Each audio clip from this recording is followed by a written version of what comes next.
And we are here for the 3G podcast episode number 6. And I'm joined by number 6. We're more than halfway to 10. We're gonna hit 2 digits. That's like hooray! Almost getting started and shit. And I'm joined by Bkstunt, Nocturnia, and Master VG, the silent one, who you will not hear. But he's there, and he's going to be the only competent player in this game, as usual. So, this sure as hell isn't going to be me. Alright. Well, that doesn't mean the rest of us suck. So do we want to start out with... No, it's just that Jared's twice as good. Well, No, Jared knows what he's doing. He knows what he's doing, and he's actually paying attention, so... That's half the battle right there. And he's sober, probably. You're sober too, shut up. Mrs. I drank a little bit of soda mixed with... Oh yeah, I'm certainly sober. But, Actually, I mean, most of our... You want to start out by talking about that new soda, or flavor of Mountain Dew? It's good with vodka. It's good with vodka. It is good with vodka. Wait, there's a new flavor of Mountain Dew? Yeah, it's called Pitch Black. I don't actually know what flavor it's supposed to be, but it's good with vodka. I can tell you that much. Somebody promised me a, what was it, a blueberry teeny? A raspberry teeny, and I did not promise you that. She totally promised me. Don't listen to her lie. No. I said you have to wait until your apple teeny stuff is gone. See? She promised, and then she took it away. Did I say I promised you a raspberry teeny? No. Wow. I really should have gotten that Crown and Coke, huh? I'm not drinking it. Well, actually, I am drinking a can of that soda. But it doesn't have anything in it. Vodka. Yeah, it's just... I put vodka in mine earlier, but I didn't put very much. Yeah. Alright, so do we want to get started with the bad news, the shit news, since it's fresh in mind, and... Alright, Oh, that fuckface? Why has there gotta be shit news? Because that's gaming There's always today. Shit news, isn't there? If there wasn't shit news, then we wouldn't have half as much stuff to talk about. Oh, I gotta turn my game volume down. Apparently a retrograde double-chinned fat fuck named Anthony Michael Sanders. Well, they're still treating it as may have, so we'll just... Yeah, he's still a fat fuck douchebag, Liz. I don't buy anything. I don't buy any presumption of innocence in this case. Apparently, from what the story is saying on the Washington Post, he got pissed at a computer game while his 2-year-old was in the room and apparently pinned her down and strangled her to death. And also bit her. Yeah, adult bite marks on her back and signs of blunt force trauma, bleeding, whatever, on the back of her head. So, yeah. What a major fucking douchebag. And not to sound...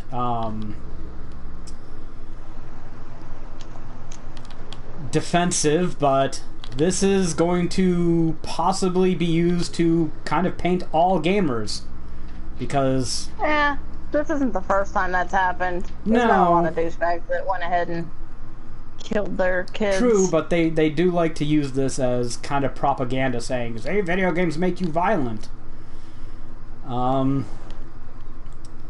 Which, I mean, Bkstunt has 3 kids, and I don't think you've killed too many of them. So, how do you suppress your innate gamer rage? Well, not by strangling a kid to death. And, you know. Okay. Well, everyone listening, if there is anyone listening, you must be doing something wrong. Or right? No. They didn't. All of this is what they suspect would happen, right? Like, he hasn't come out and said, yeah, I did this, or anything. Yeah, no, he hasn't gone to trial. He's been arrested. I think he's being held on $1 million bond. The forensics suggest that this is what happened. The coroner said that she died of asphyxiation. Yeah. Well, let me go and actually, where does it say? Blah, blah, blah, blah. Either way, it's just horrible, horrible news. The Tarrant County Medical Examiner's Office has ruled the death a homicide caused by asphyxiation. So, he was the only one in the room at the time. I mean, I don't know how much evidence they have on him, but... Like... I don't know, I'd imagine it's kind of hard to kill someone without leaving... Like, asphyxiate someone without leaving some kind of physical evidence. But... I don't know, somehow I've managed to restrain my gamer rage. So... Well, we don't have kids in the house, so... Yeah, but I have nieces. I just tend not to murder them. Not in the house? No, not in the house. Fuck, I was playing Fallout 4, so now every time I try to jump, I'm using the wrong... Yeah, so... Where I don't the know. fuck are you? I can't wait for this to be used He's dead. to paint all gamers negatively. Because that's what they like to do, and then you find out a few months later that the fucker who did that was smuggling guns, so... Yeah, that sounds about right. But we're about to have the... Guns don't kill people. We're about to have the esteemed Games do. general election candidates of fucking Hillary Clinton, who's a grade A motherfucking moron when it comes to video games, and Donald Trump, who is equally fucking retarded when it comes to video games, so... Not to mention, you know, the imminent downfall of Western civilization as we know it that these two fucking imbeciles represent. But, that's my bias there. So anyways... Well, the Hillary thing is fairly proven. Yeah. She was on board the whole let's blame video games thing Well, not too yeah, long ago. apparently Donald Trump's been saying shit on Twitter when he stops blaming the Muslims and the Mexicans. I'm pretty sure that 9/11 was caused by video games. Pretty sure. So, you know, we should probably do something about that. Yeah, fucking video games. But, yeah. You know, speaking of rage, if you want me to, get a segue? To segue off of the subject of rage, yeah, video games can make you angry. You, as an adult, though, you know, with children, lots of things that kids do make you angry. Just, I mean, it's a constant stream of various things. It's just definitely not just video games. Because, I mean, my newborns like the anything with buttons, right? Anything with lights and buttons, they're all over. So, like, when they're in my lap and I'm playing a game or something, they like to try to hit the PlayStation button on my DS4, my DualShock 4, and it makes the, you know, when you hit it, it makes it go to the home menu, right? Yeah. Yeah. So that's fun. It's good times. That sounds fun. Yeah, but I think the operative rule we need to be under here is don't murder your children because you're mad at video games. I think that's bad parenting. I think we can all agree on that. I was going to spin that off into Nioh, actually. Go for it. Because if there's something that can get you mad at video games, it's games like Dark Souls. You know exactly what I'm talking about. Yeah. I mean, yeah. We're working on Salt and Sanctuary, a guide on GameFAQs, and now I have to do boss battles and actually look somewhat competent while doing it, so... It's been kind of annoying because I've been trying to beat bosses and look like I know what I'm doing when I really don't, so... Kind of gets annoying. But... Nioh! Since I couldn't be bothered to play the demo myself yet. Oh yeah, I've been waiting for the Nioh demo to come out for quite a while, actually. Well, since they announced it, I guess. We weren't guaranteed a demo or anything, but I spent the majority last night playing through it. It consists of 2 areas, one village of demons and one shrine full of demons, and each area is has a boss battle at the end of it. And once you beat the first boss, you can't play the shrine until you beat the island, right? Yeah. But once you beat the first boss, they give you a downloadable code, that's supposed to give you bonus items in the main game. But yeah, as to the game itself, it takes most of its inspiration from Dark Souls, you can tell. The environments are just fantastic. They're wonderfully created, but they like to hide enemies here and there, trying to make things harder than they look. And it's a challenge. Like, you die, this fox spirit sits with your samurai sword until you make your way back to where you died at, so you can reclaim your souls, or what do they call it? They don't. It's not souls, obviously, but something similar. Hopefully And not that salt. is a huge monster, isn't it? Yeah, but so it's very much like Dark Souls. It's basically samurai Dark Souls. Got a bit of Onimusha in there with the whole weapon system. So I heard. It's, I mean, if you're a fan of the Souls series and or Castlevania, you're probably gonna like this game. I heard when you Or Onimusha even. ran out of stamina that it essentially like locked you in place. Oh yeah, if you run out of stamina, your character sits there, puts his hands on his knees, and takes 2 or 3 deep breaths for a couple seconds. And if if the enemy's right there, you're gonna get hurt. Oh, come on, how fucking stupid is that? No one does that in combat. They don't stand there exhausted. Not with their You sure hands on their nobody does knees that? panting. Yeah, I mean, they probably don't put their hands on their knees.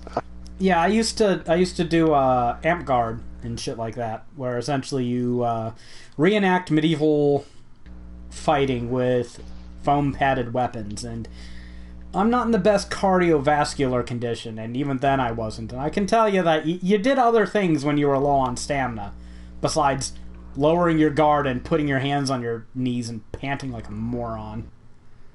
So that's just my Well, they unprofessional also experience. that's like if you completely.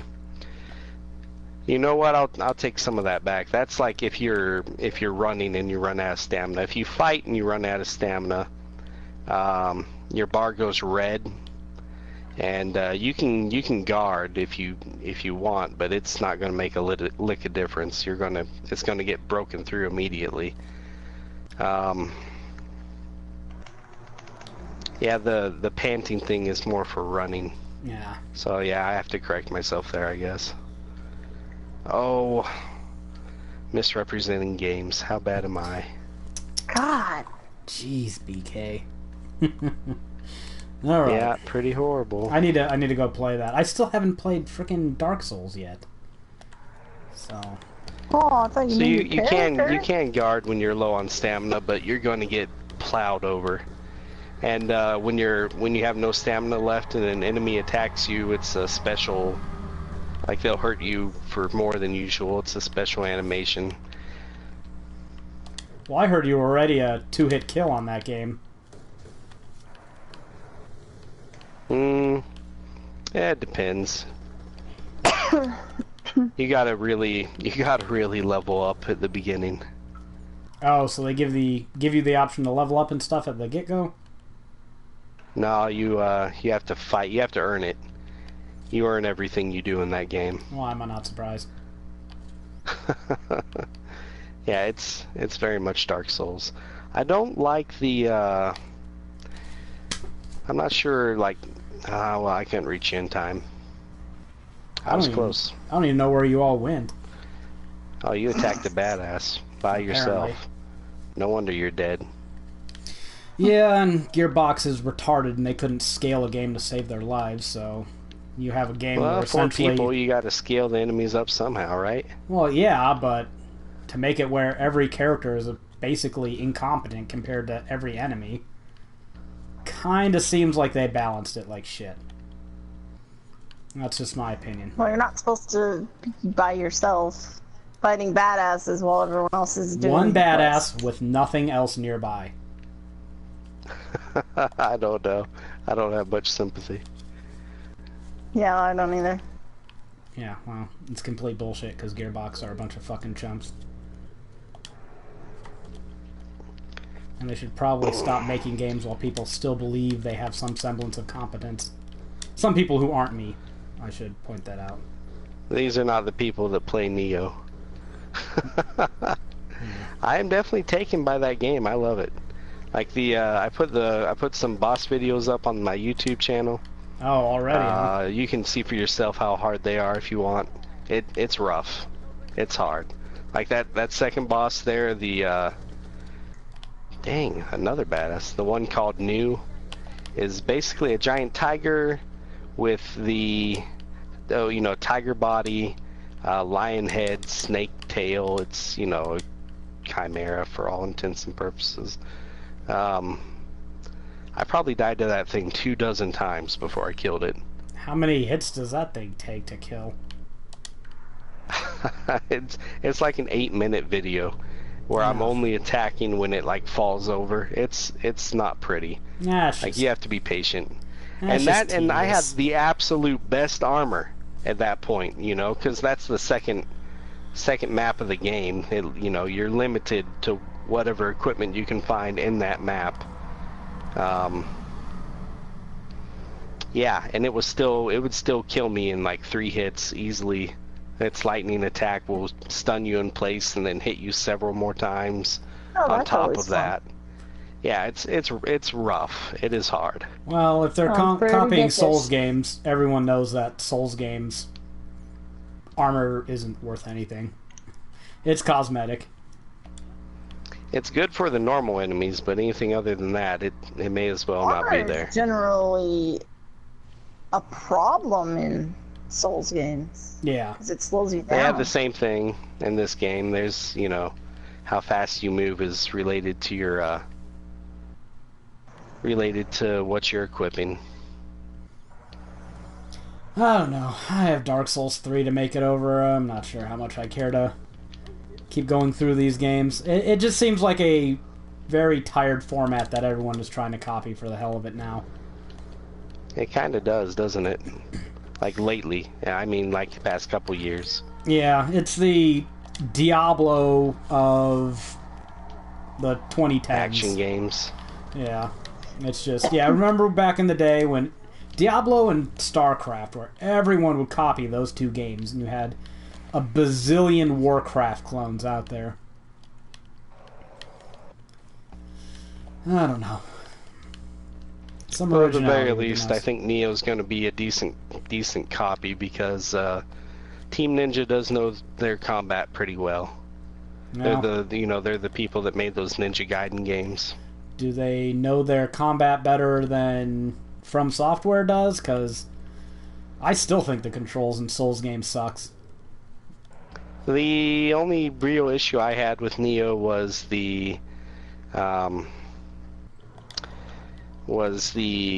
it's two things. The fact that you can, anytime you're hitting the back, it's double damage against you, right?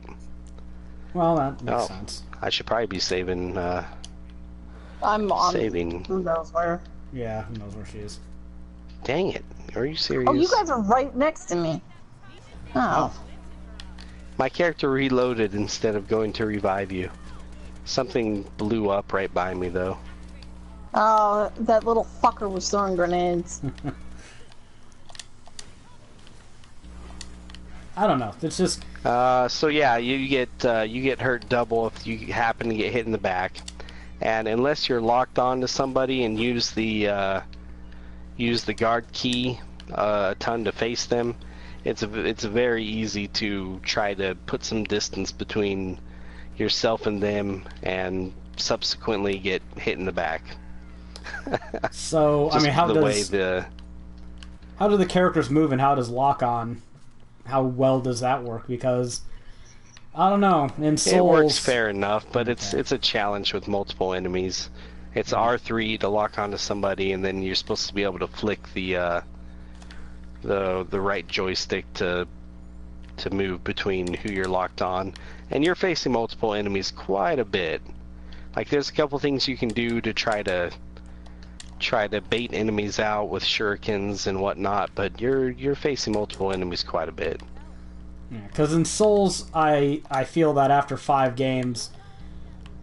I haven't played Dark Souls 3 yet, so maybe I shouldn't comment, but the only one that controlled passably for me was Bloodborne.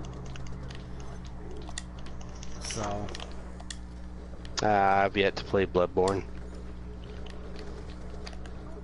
I mean, they're called tank controls for a reason.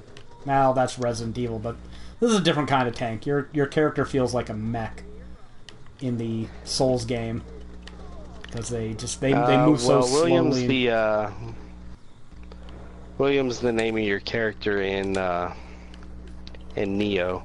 So I mean, it's you're not making your own character by any means. It's a certain person. The controls themselves are very fluid. Locking on and working with that is a bit awkward, I think, but the controls are very fluid. You move almost too fast. Well, I'll have to give it a try. Almost too fluid.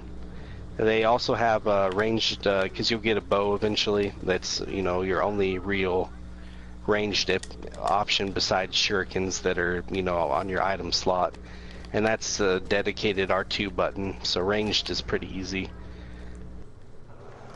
If anyone's interested in what weapons you get a samurai sword, you get a spear, you get giant axes, and you get giant hammers. And you also have ninja skills that you can use, and what's the word? There's a Onmyoji magic. Oh yeah. Far Eastern magic skills you can use. So how reliant is combat in that demo on parrying? Because it seemed like it would be... It's fantastic. Okay. I figured it would be very mandatory to figure out that.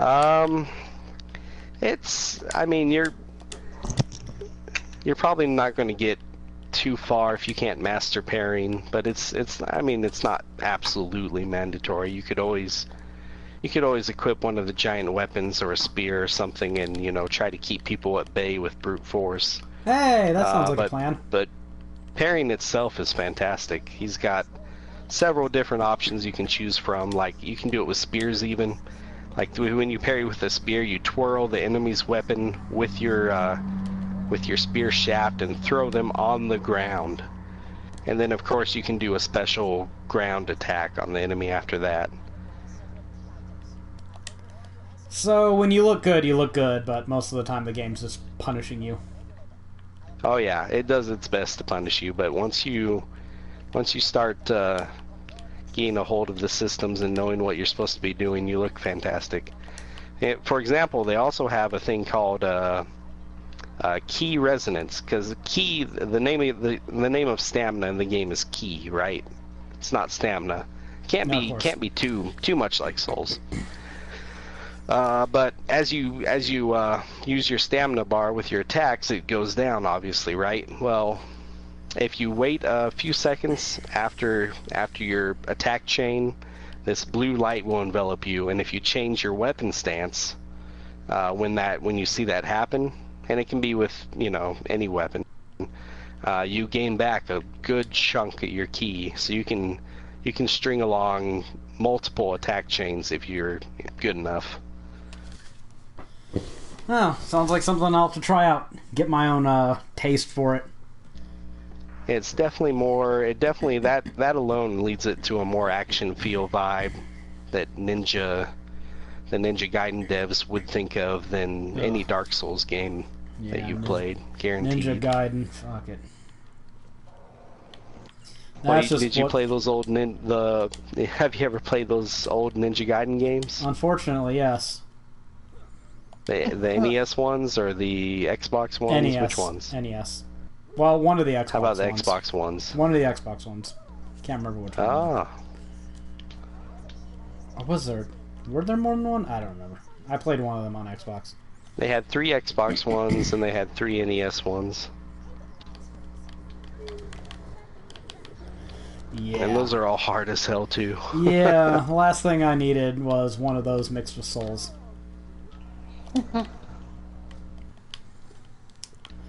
Yeah. Yeah, the only way I beat the NES ones was on an emulator. Yeah, save states. Fuck it, I made that jump once, I don't have to make it again. Kiss my ass. Yeah, no joke. But yeah,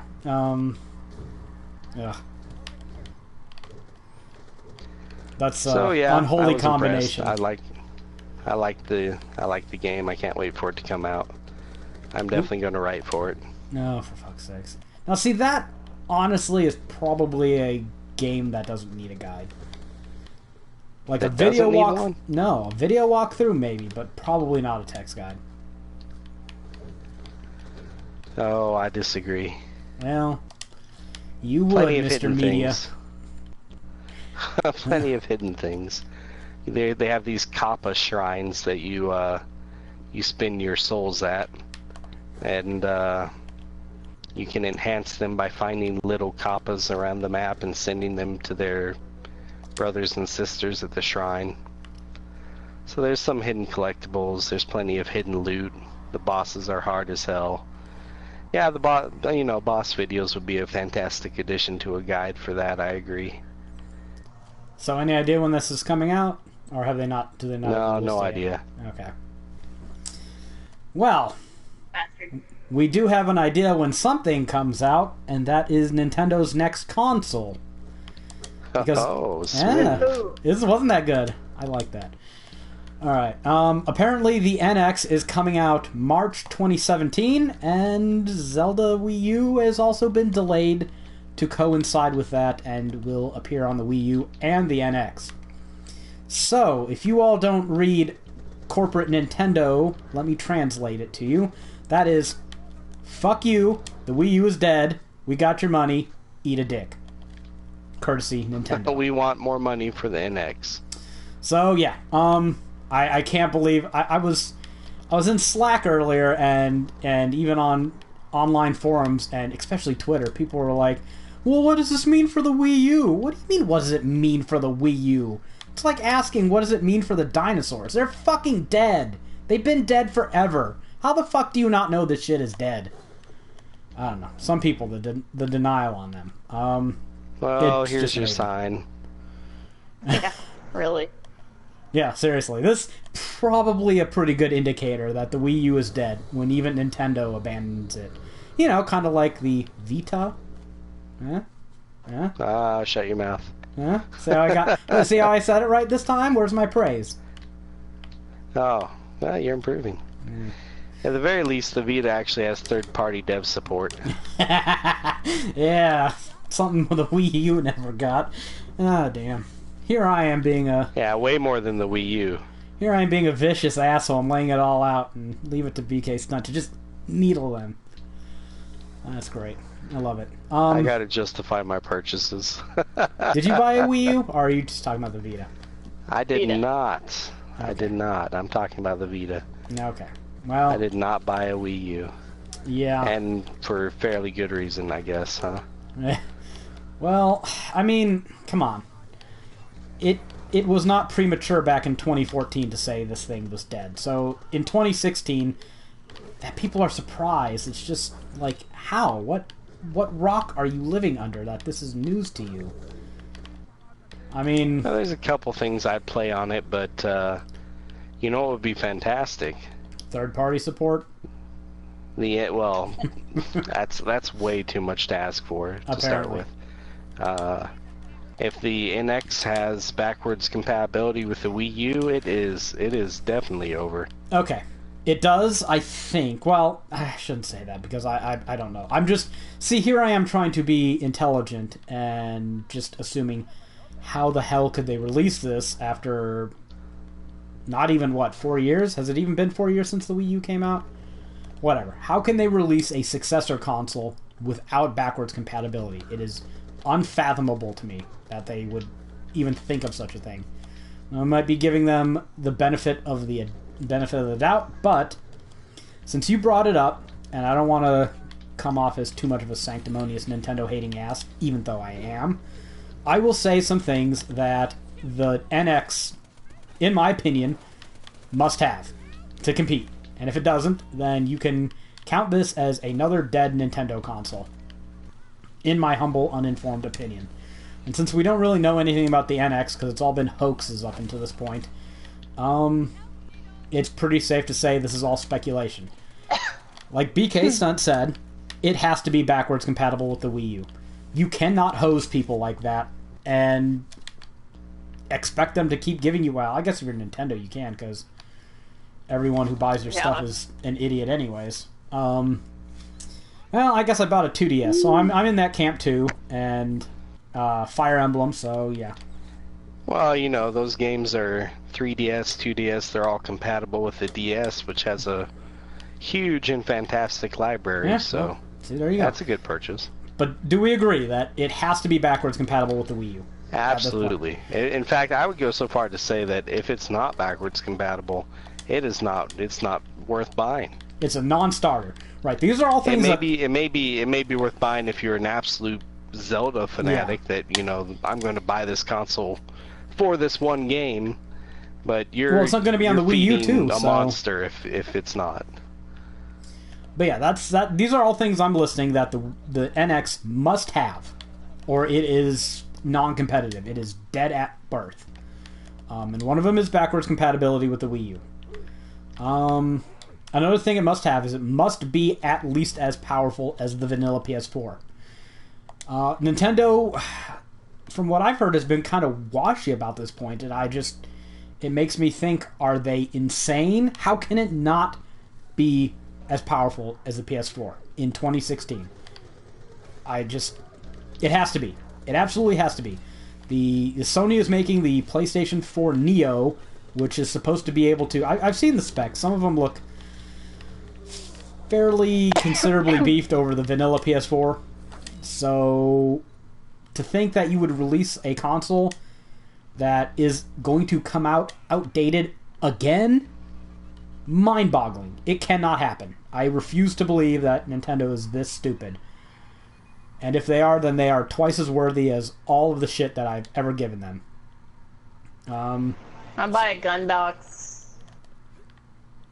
But it's got are you trying to mods. Oh, you trying to tempt us with your gunneriness? Whatever. NX, at least as strong as the PS4. Does anyone agree with that? Is that a consensus? Does anyone think it can compete in 2017 if it is weaker? No, I don't think it can.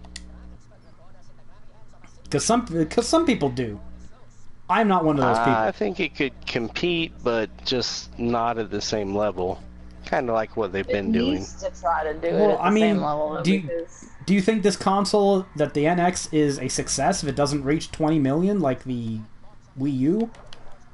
Because, I mean, if they don't want to reach 20 million, they can, you know, put the big Nintendo mark on a hunk of shit and sell it.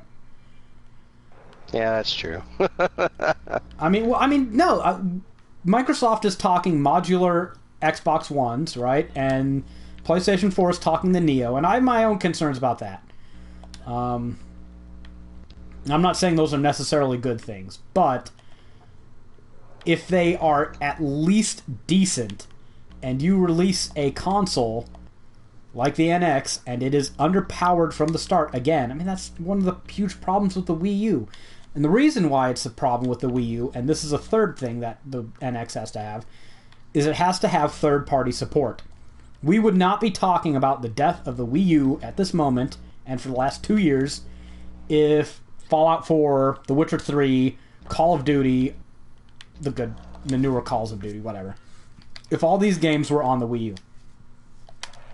I see what you mean. If it could play multiplats, I think there's a good chance that the Wii U is at 25 million units right now. And because they used outdated architecture, and they had such crappy hardware, that no one developed for it. And Nintendo, let's be honest, they've been shit about putting out first-party titles for the Wii U. So I have no confidence in them being able to supply the NX with first-party content. They need to have a powerful enough console that developers will make games for to supplement their first-party titles. And that's why it needs to be powerful enough. In my opinion. And they need to bring back third-party developers. They cannot they cannot survive without it. The only way they can survive without it is their handheld system and the occasional just money printing success that is the amiibos. Well, yeah, they can survive without third parties if they stop being a console developer. If they are content with just becoming a hardware developer or a software developer, third party themselves, yeah, sure, go do whatever the hell you want. Yeah, they can survive all, But they can survive generation after generation with the IPs they have. That doesn't sound like survival to me. That kind of sounds like failing and getting out of the market, and who knows, maybe they move on to mobile or whatever. But I think that they have to lure in third parties, and third parties, they must be stuck in the early 90s, because third parties, they don't rely on Nintendo anymore. They don't give a shit if Nintendo doesn't do what they want. They'll release their games elsewhere. So Nintendo has to come to them. They have to make a system that the developers want to develop for. And that means, times 86 architecture, that means competent hardware that the developers want their games to be able to do what they want with. You can't release something that is essentially a single-core Pentium quality processor in this day and age and say, no, it'll play Mario Kart, it's fine. No, developers don't want to make Mario Kart. You want to make Mario Kart. Some developers want to make The Witcher 3. And considering that it sold 10 million units, I think some gamers want to play The Witcher 3 and Fallout 4 and games that the Wii U can't do. So, that's why I say it has to at least be that powerful. And another thing it has to have, I kind of want to bundle it all into online infrastructure. They need account-based purchases. I mean, it's 2016, Nintendo. This is something you should have had a decade ago. Yeah, it's insulting that they don't. It is, really, it is. It's insulting and money grubbing. Yeah. So, Nintendo is a money-grubbing company, though. Well, no. You say that like it's a bad thing. Out there for you their go. $1. It is their job to be money You don't have grubbing. to be douchebags about it. But there's a point. You have competition. In the long run, you end up making more money if you do things that your fan base likes instead of sitting here releasing small amounts of games so that you can artificially inflate the price. It just ends up pissing off your people, and then they stop buying from you. Exactly. You gotta make some concessions instead of being a fucking douche. I mean, look at Microsoft. Microsoft is Nintendo without the nostalgia. And there's a lot of fans that Nintendo can keep fucking over that will never go, screw you. But it's not enough to fucking live on. It's not enough to float a console. Now, if the NX has all these things, I want it to have all these things. Because as much as I rag on Nintendo for being shit. Not because I don't want them to exist. I want them to exist because the more competitors there are in the market, the more options the consumers have, the more they have to compete, the better it is for us. So I want Nintendo to succeed. Because I want someone to be around to smack Sony in the nutsack when they get too arrogant and release a crap console again. So, don't tell me to get a second job. I'll buy your competitor's console for 50% less. And we'll see who needs to get a second job. Right. So, that's why I want... Everybody needs a competition check. Yes. So, we're better off as a gaming community with competition. So I want Nintendo... Just like most businesses are. I want Nintendo to succeed. I want Nintendo to make a good console. I want to buy a good console if they release it. But I'm not going to buy the Wii U 2.0.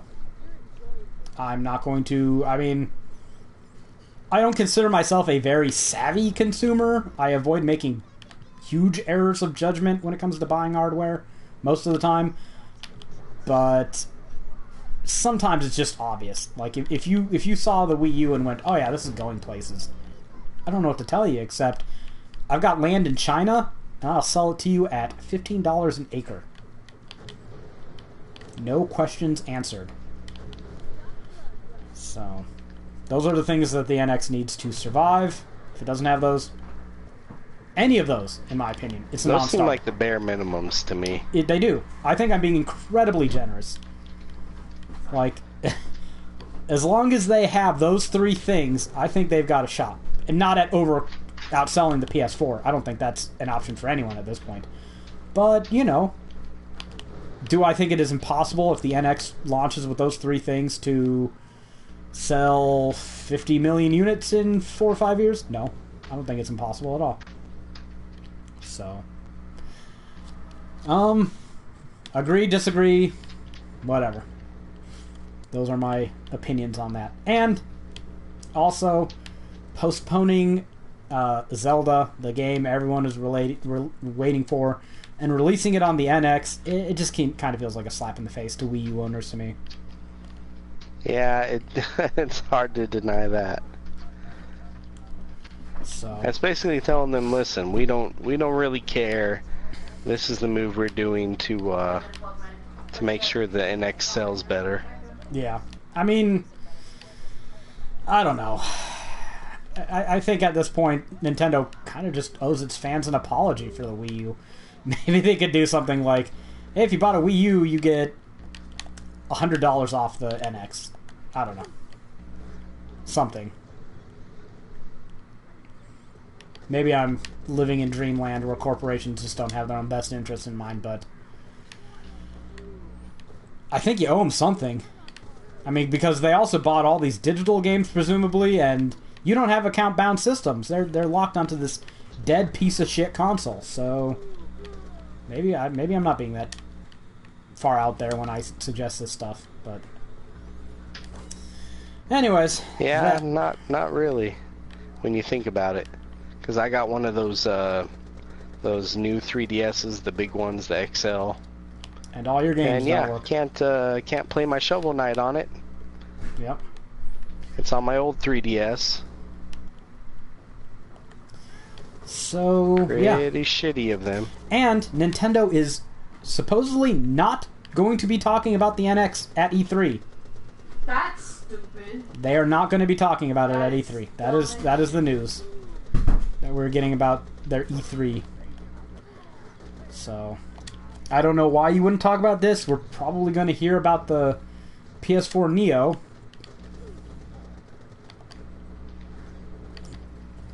But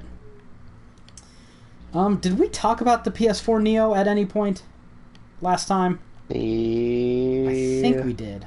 Why? Maybe. I was just wondering. I couldn't remember, but I don't know. There's kind of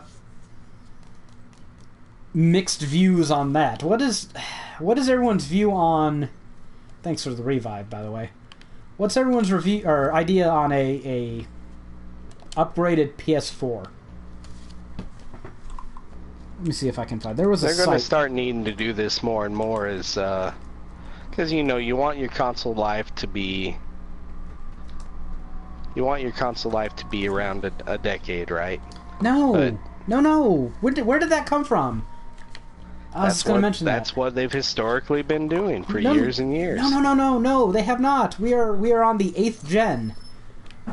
I think... How long was the console life for the PS2? 2000 and PS1? 2000 to 2005? No. I mean, no, the console lasted long, but are we talking about how long they kept selling it or how long it was relevant? Because those are two different things. Oh, they are two different things. Because the PlayStation 3... They're two entirely different things. Yeah, because the PlayStation 3 was 2006 to 2015, maybe 2014. So that was a long fucking time, but I just want you to keep in mind, I think we're on the 8th gen now, but that doesn't refer necessarily just to consoles, as far as I know. The Nintendo was a 3rd gen console, so we've been through 6 gens. 6 gens since 1985, the year of our Lord me, when I was born. And that was the release... that was the release in Japan, mind you. It didn't come out until later in North America. So that's 30 years. That's 6 like generations, 30 years. So. That isn't on average 5 years per generation. We are on the 4th Sony generation, and the original PlayStation released in 95? I think it was 95. So well, if they want them to be effective, for a decade, then they're going to start having to give them upgrades like this. I agree 100%. And the idea of a 4-year console lifespan is not that far out, because we've seen consoles come and go in 5 years, 6 years. That's been the norm. So now people are like, well, why isn't it going to last 10 years? Because last generation was an aberration. If you're expecting it to be the norm, I don't know what to tell you. Ideally, maybe, but does anyone really want to be playing games like they were on the PlayStation 3 in 2013, 2014? Because those things were outdated. So outdated. You know, and everyone was clamoring for more. At least a lot of people I knew were, and from what I heard, the developers were, certainly. But now we're getting here, and the developers are hearing the news that, guys, you might actually have to develop for 2 extant consoles at the same time. And people are whining about it, and it's like, well, what the fuck do you want? You can't have constantly updated specs that try and at least make I'm not even going to say a competitive run at console or PC gaming, but to stay within the same conversation. You know, you can't have that and have a 4-year console generation. Or 8-year console generation. Yeah, that's for sure. Yeah, now, I mean, if it's backwards compatible, if the hardware upgrade is decent, and if it's around $400, these are the things that I keep saying. Backwards compatibility, a decent hardware upgrade, and $400 launch price. I'm okay with it. I'm on board. So that's just me.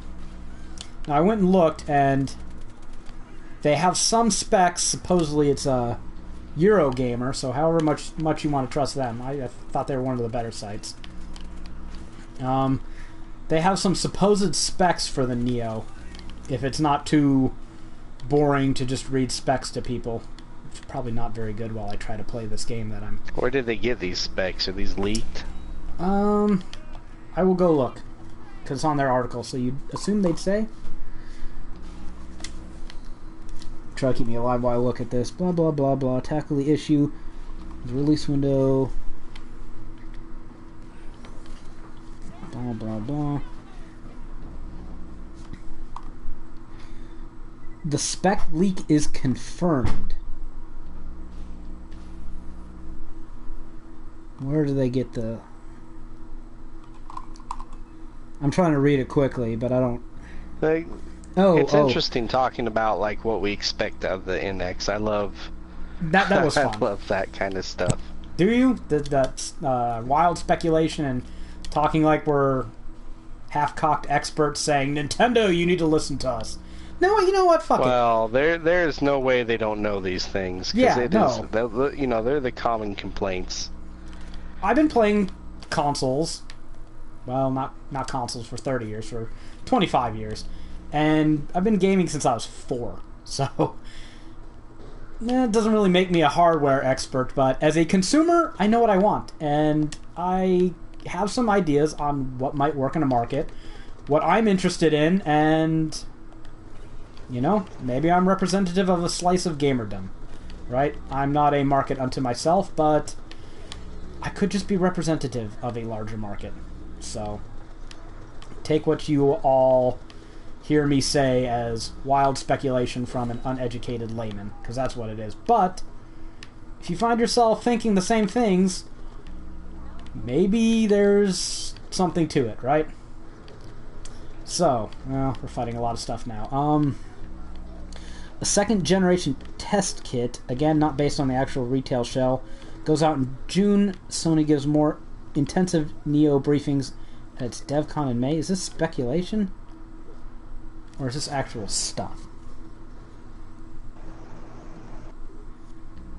Yeah, let me read this stuff. Because it says the spec leak is confirmed. I hope I'm not just reading someone's speculation. Revealed Sony's plans for PlayStation 4K, codenamed Nioh. Okay, they have a link to the confirmed. Let me see where this takes me.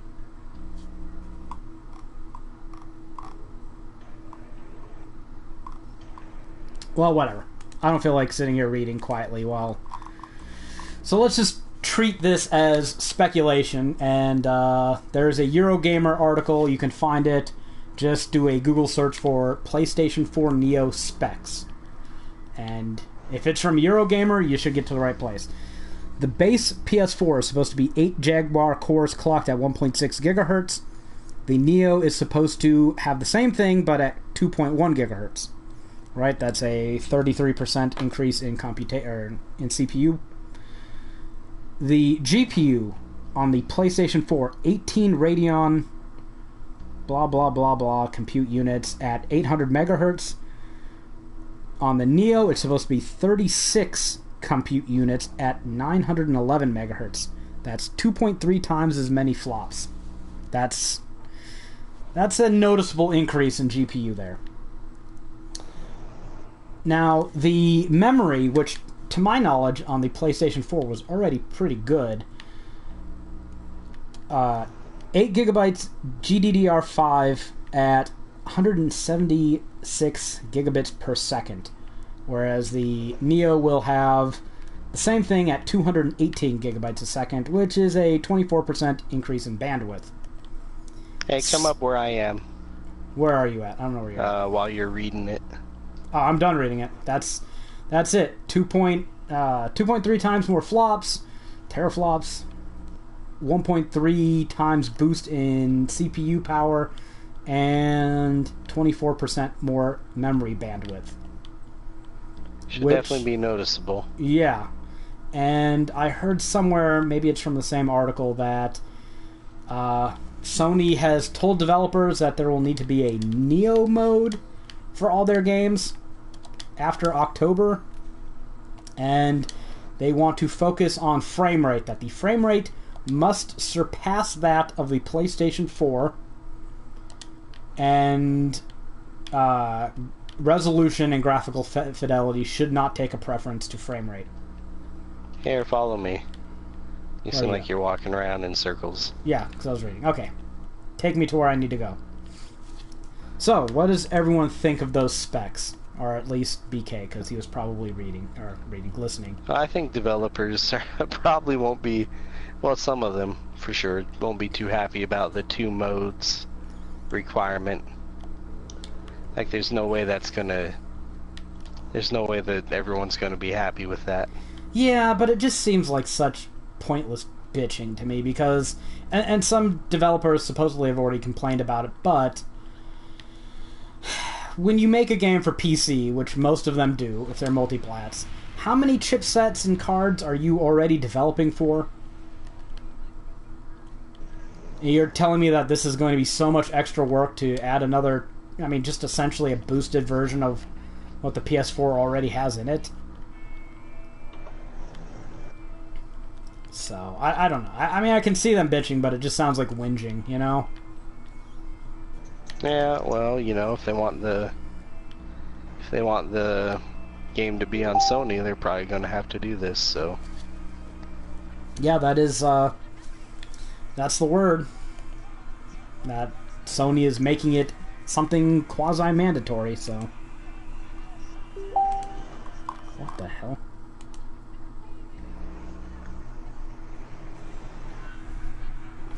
Oh, Nocturnia's messaging me things. Personally, as someone with a 4K TV set, I'm interested if it's $400 backwards compatible, and the upgrade it seems pretty good. So that's just me. I want some 4K upscaling. I don't expect, there's no way you're getting native 4K out of that, but you know, having upscale 4K graphics would look nice on my 4K TV. So more frame rate, I can dig that too. The thing that I'm worried about is the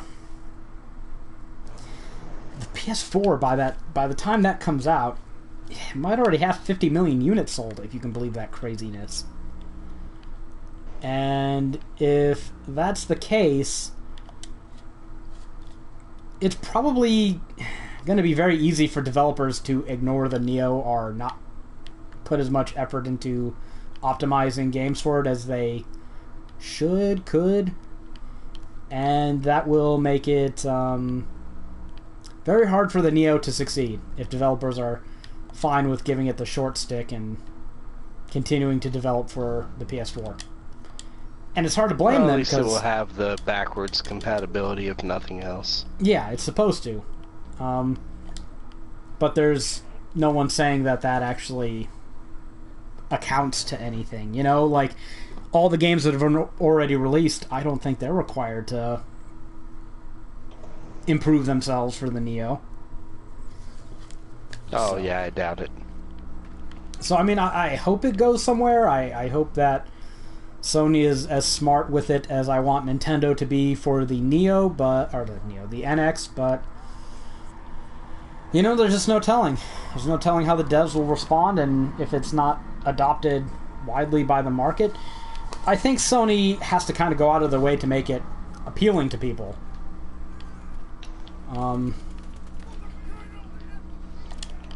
And I don't know if it something that really might save things is VR. And if the Nioh performs a lot better with VR than the base PlayStation 4 does, and VR takes off, which I have my doubts. You know, that might move the Nioh, but I think Sony needs to really sweeten the pot with the Nioh. Maybe offer like some kind a of VR bundle. Or a VR Maybe bundle, sell or a VR bundle at a loss. Yeah, at the minimum, if you're going to try and push VR, and one of the big things you want out of Nioh is to make VR better. Yeah, I think you got to do that. Yeah, I think selling at a loss for this is kind of mandatory, anyways. It's something that lots of console developers do to establish and foothold. Like I'm sure Sony is making their money back. Well, the PlayStation 4, to my knowledge, didn't sell at a loss. I thought it was making a profit per console. I could be wrong. I'd have to research it. It's not uncommon though. Like Microsoft definitely did it for a while. Oh yeah, they definitely had to. Yeah. All right, but well, what do you think, Nocturnia? We still share a bank account. What do you think about the Nioh? I'm cool with waiting on that. I mean, it all depends. I expect to hear more about it on E3, but you know, right now, who knows what the hell it's going to be. So it might not even be worth, you know, who knows. God, who else is really excited for E3 this year? Like, last year, we all knew that we'd be seeing a lot of Fallout 4, so that was really exciting. Yeah, I was pretty excited last year. But this year, it's all just speculation. I'm not really excited about things coming out as much as I just want to see how they unfold. Stuff too. Yeah, we did get a lot of VR. Yeah, I was definitely more excited last year, I think. Well, okay, let's be real. You can't top last year, because we got a big Fallout 4 demo, we got Final Fantasy VII Remake confirmed. Unbelievable. I told you they would do that. Unbelievable. We might actually see more Final Fantasy VII. Wouldn't that be neat? Oh, yeah, that would be. Or maybe you even see them say that their chapters are going to be as big as full games. Yeah, well, we'll see. I don't care how big it is. I care how much content it is and how good it is. You know? We definitely want quality. Well, you recently played Final Fantasy VII again, right? In the middle of playing the PS4 version. Okay, because, I mean, I just wrote a guide on it, and I played it over twice in the last year. And, after replaying it again, you look at some of the areas, and you're like, how would that translate to 3D? It would have to be a lot bigger and more detailed. That's what I was thinking while watching you. It would have to be. But, see, yeah, if you say it's bigger, like, here's the thing that I always pull out. The last game I bought where I got hosed unequivocally, I felt like an idiot for buying this game at full price, was Devil May Cry 2. I got sucked into the hype. I was a teenager. Game sucked. And they were like, that was this game... a long time ago. It was a long time ago. I've been very smart with my purchases since then. Kind of taught you a life lesson. It did teach me a life lesson. I have not bought a full-price game that I regretted since then, if you can believe that. Yeah, but it was supposed to be so much bigger than the first Devil May Cry, and it had 2 characters, and you switched off, and then you play the game, and you're like, yeah, but there's nothing fucking here. Sure, it's bigger, but you know what? You can add a lot of procedurally generated white hallways and make the biggest game ever, and it's still a piece of shit. True. So, speaking of which, how about No Man's Sky? Oh, man. I'm a dickhead. Well, it looks really good, doesn't it? It does look fun. Pretty fun. game. Yeah. I mean, we already got it pre-ordered, so we're shills. Nocturnia is excited about that one. Well, I like builder things. It's not a builder. Yeah, there you go. It's exploration. It does have some building. It's not like... It's not Terraria level building or God. building, but you do build. Okay, we need to save some. We'll do a... I don't even know when E3 is. I know it's, the middle of June, towards the beginning. So we will do a podcast where we just essentially speculate things we want to see at E3. We'll try and save that for some other time. Well, these things look like they are zombies, huh? Yeah. Infected. Oh, yeah. they fit in a zombie level. Yay, Gearbox, scraping the bottom of the barrel for video game tropes again. Hey, that Ghostbusters thing was awesome. Things. I don't care. I will go be happy that about Ghostbusters level was worth every penny. Yeah, that's pretty sweet.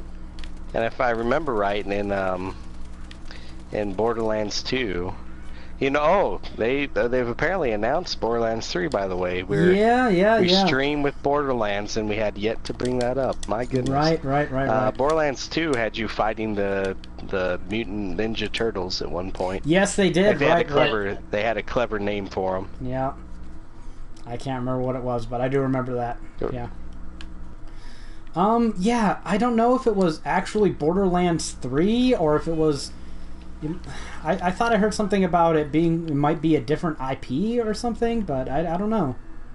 They did announce something, and I saw Borderlands 3 trending, and I was like, oh, they announced it. And then I went and looked, and it seemed less committed than that. So I don't actually know. I thought it was Borderlands 3. I mean, how else could they... I didn't really click on too many articles, so I should probably look more before I say something. I just saw the headlines. I didn't really see it either. So probably we're really good with headlines. Well, when we actually read the articles underneath them, we're okay, right? Unfortunately, that's not a guarantee, right? Yeah, no joke. So. Well, all right. Let me go look. Borderlands is great co-op fun with friends. Even though the scaling pretty sucks. much no matter what. So what we want. It's like Diablo with guns. Okay, well we'll go to another. Yeah, I don't know. See, with less loot. I will like good loot. I will release my gripes about Borderlands. Yeah, I think the loot drops are way too stingy for a game that is by no stretch of the imagination an MMO. I think that they need to give loot drops a little more generously. And I think the scaling does kind of suck. They rely way too much on meat shields. Every enemy is a fucking meat shield. That's pretty much the one trick of the Borderlands franchise. There's an enemy, be prepared to put 500 bullets into it.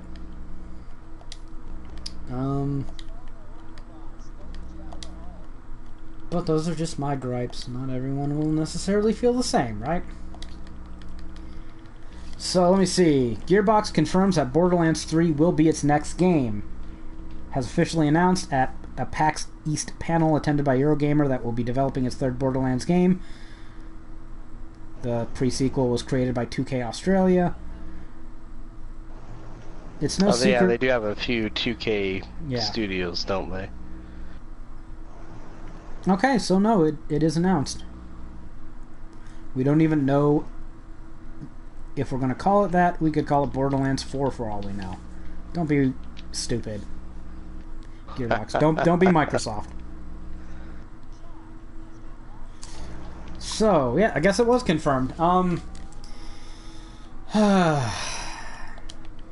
Me and Borderlands. What I will say about Gearbox's practices, I will not buy the game new, under any circumstances. Yeah, I don't think I've bought any of these Borderlands games new. Yeah, because they suck with DLC. They're horrible. They're atrocious. They should feel bad. They're bad people. So, I mean, yeah, they're going to release a Season Pass, and they're not going to release all the DLC on the Season Pass. And wasn't this for Borderlands 2 where they did this? I don't know. But whatever it is, I don't trust them in their DLC practices, so I will wait for GOTY, or whatever they want to call it, Ultimate Edition, or whatever. And then I'll get it, and then we might be playing Borderlands 3 in a few years on this podcast. Who knows? It's a mystery to all. I know, spooky. So yeah, Borderlands 3, confirmed. Hip hip hooray! And I've got one more thing to talk about here, and then I guess we will let BK talk about all the new games he's been playing, huh? Come on, you know you wanna. Uncharted 4 is coming out May 10th. Unless it gets delayed again. Alright? Hold your breath. And apparently a truck carrying copies of it in the UK was quote-unquote violently assaulted and robbed of its precious, precious cargo. So, what the hell is wrong with you, UK? Let fly puns about thief in the subtext of the game and all that. So, that's just wonderful. Apparently, they've had problems like that before. They've with, yeah. With places, certain games being stolen, shipments being hijacked. Come on, guys. You can't wait for Street Date. It's like 12 days. Who would you sell that to, you know? Who's going to buy... Well, I guess you'd have to do it... Are you serious? What the heck is killing me? Are you talking personally? Because I would sell that stuff. I would sell it to Master VG. I would sell it to my boss, Clayface. Oh, I'm sure there's plenty of people... There's plenty of people that would buy it, but... I would go on the GameFAQs. Who's going to buy it? Who's going to buy it 2 weeks early? You know, like this. Yeah, this seems legit. Out of this guy's truck, you know. Let me just. I'd sell that. I'd sell that crap for $200 a pop or whatever I could get for it, and I would be like, I'd bring a PlayStation. I'd show them it working. Maybe make a little Twitch stream of me playing it. Yeah, you would be found out very quickly. Oh, I wouldn't put on my own Twitch channel. So, and this platforming bullshit is fucking annoying as hell. They can't trace IP addresses on any level. You know, that shit doesn't happen. Okay, I would upload it at my campus. How do you think? I'm a retard? What are they gonna do? Track it down to my campus? Good luck. There's 12,000 people there. Sorry, not my campus, my alma mater. I'd go on the contributor boards of GameFAQs and I'd be like, who wants a head start on an Uncharted guide? You know there's going to be a bounty. Invest in your own bounty. So, I'm sure there's lots of people, Twitch streamers, lots of people who'd like to get that early. So. Yeah, I'm sure anybody would like to get it early. I don't know. Now, see, if someone came up to me 2 weeks ahead of The Witcher 3 and said, you know, $100, I'll sell you this copy, it's legit. I don't know. I'm a sucker. I might buy it. I wouldn't view it as legit. I don't think somebody could convince me it was legit unless they were CD Projekt themselves. Ye of little faith. I don't trust people. People fucking steal all the time, and I don't want to get to jail because I bought stolen goods. Fuck that. My freedom is too fucking important. See, entirely too reasonable over here. Okay, so the consensus is we wouldn't if I was buy drinking, a... I'd be like, fuck yeah, give me some Geralt. But I'm not drunk, so... Oh, please. Yeah. If they ever make another Witcher game and Nocturnia locks herself in her room for a few days, I'll know that she got it ahead of street date. And is spending some alone time with her husband do. So, I don't know. I mean, I might be tempted for the right game to do something shady like that, but I tell you one thing I wouldn't do is I wouldn't be online with it.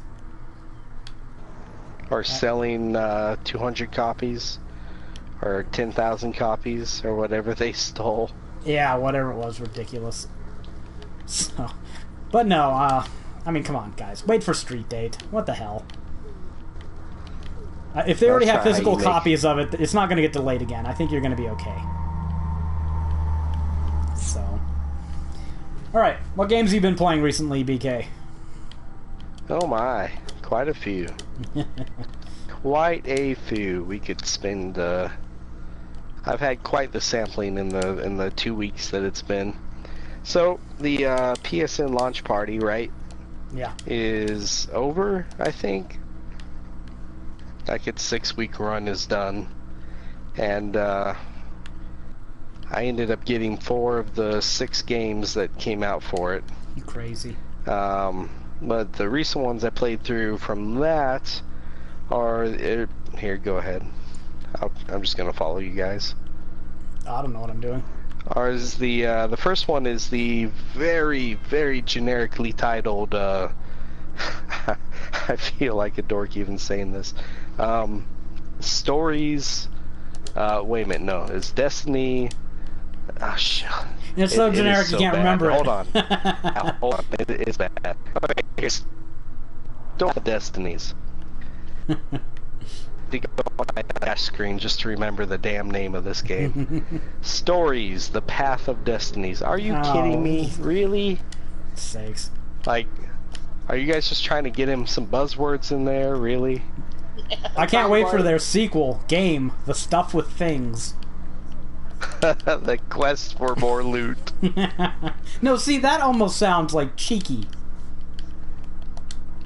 That's not quite boring enough. Oh my. Yeah, so this game features a fox character who, you know, it's a world of living animals. Ooh, there's a flying enemy over there. And you have to make choices. It's like a choose your own adventure type game, so you have to make choices as you play through 5 different chapters. And depending on what choices you make, depends where you go and who you fight or who you recruit. Blah blah blah blah blah. It's a short little game. I mean, each run through the 5 chapters will take like an hour and a half or something. It's got combat like the Batman Arkham series that has. Somebody is dying. Oh, there you are. That sounds kind of neat. So yeah, I mean, it's neat. It's way simplified. There's not a whole lot of enemies. I think, you know, you have your standard enemies. You got enemies with shield, and you got enemies that will blow up if you hit them, and that is about it. And you got enemies that will buff other enemies. So yeah, that's basically the rundown of every enemy in the game. What's that? It's about as boring as the name was. That's what she said. But the appeal to it is, as you play through these stories, you learn things about people and or the world, and you uncover truths, and you have to eventually find a path through the story that doesn't result in, you know, your horrible death. Oh wow. And so that's the biggest draw that I see to the game, and that's neat. But it's a fairly short game. There's like 25 different stories altogether and 4 different truths that you have to uncover. I did it playing through the game 5 times roughly, and then I had all the truths necessary for the final ending. So did you platinum it? No. It's it seems to be glitchy. I can't seem to get it to work properly. Mm. What is this? What is going on in here? People are dying. Because as you were talking about it, it seemed like a very trophy horror sort of game. Not that you're a trophy and horror. I was planning to platinum it, but oh, I bet. like I went Say that with shut up. You would do the same thing if you got it for free. If I got it for... Well, no, see, I don't know. I don't know. God damn it. So, yeah, you have to talk about that so you can make fun of you for being a whore. Oh, I'm sure he did. No, see, seriously. No, I have to question. You have a job and 3 kids. How the hell do you find time for all these games?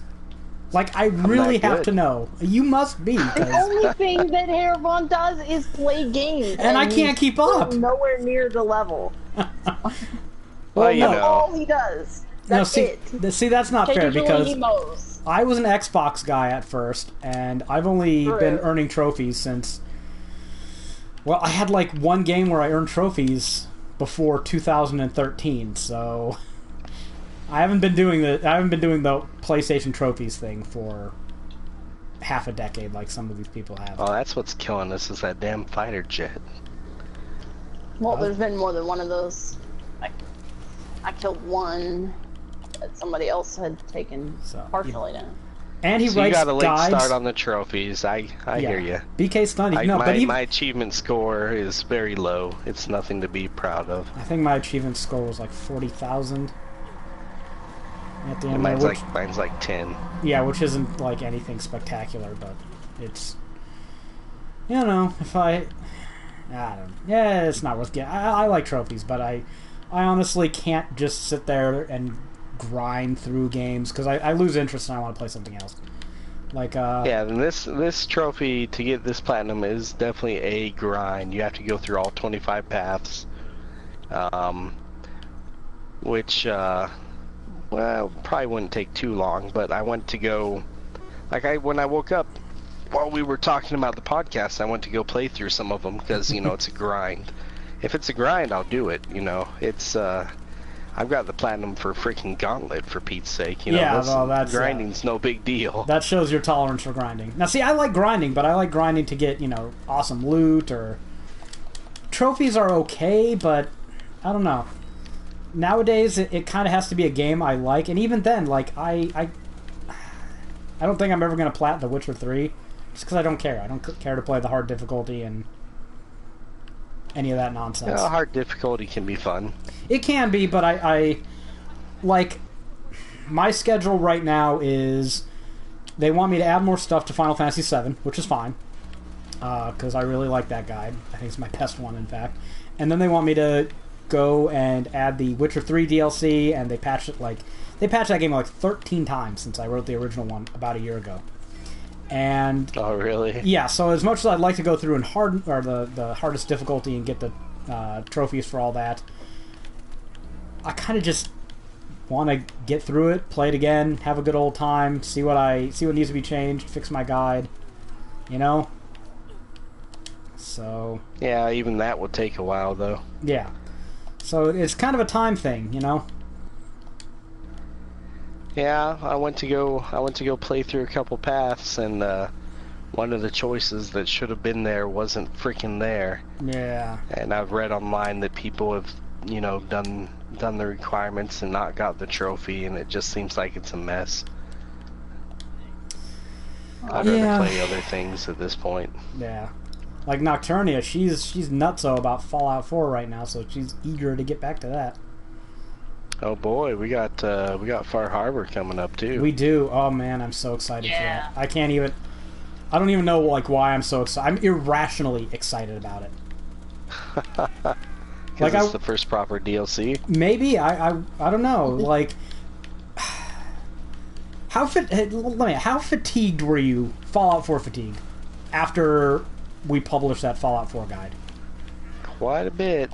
Because for me, honestly, I at that time felt like if I never played this game again, it would be too soon. Yeah, I was definitely ready to be done with it. But then, you know... And right now, I'm looking forward to it. Like, I want to add more to it. Yeah, 3 months or so went by, and you know, Automatron came out, and then they released Wasteland Workshop, and I've been having fun building, and...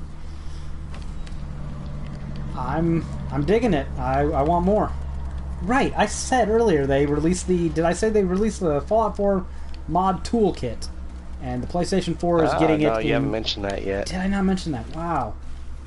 Alright, so since we got segued onto this, and I'm sure BK has more games to talk about, the Fallout 4 mod toolkit. They apparently released the developer toolkit to people on Xbox One and PC, and this is more modding tools than Bethesda typically gives people. It's essentially the same toolkit that they use to develop the game, so you can make quests and all that stuff, characters, everything. And PlayStation 4 is getting it late, of course. We're getting it in June. But... cool. I like mods, right? Yeah, I'm just happy it's coming. So it makes sense that we come out on PC first. PC and Xbox One, to be precise. Yeah, well, Xbox One's definitely, you know, has more ties to the PC market than PlayStation does. So what mods are you looking forward to, honestly? If there's, like, one thing you really wanted modded, what would it be? If I could choose, like, the single thing I want modded the most?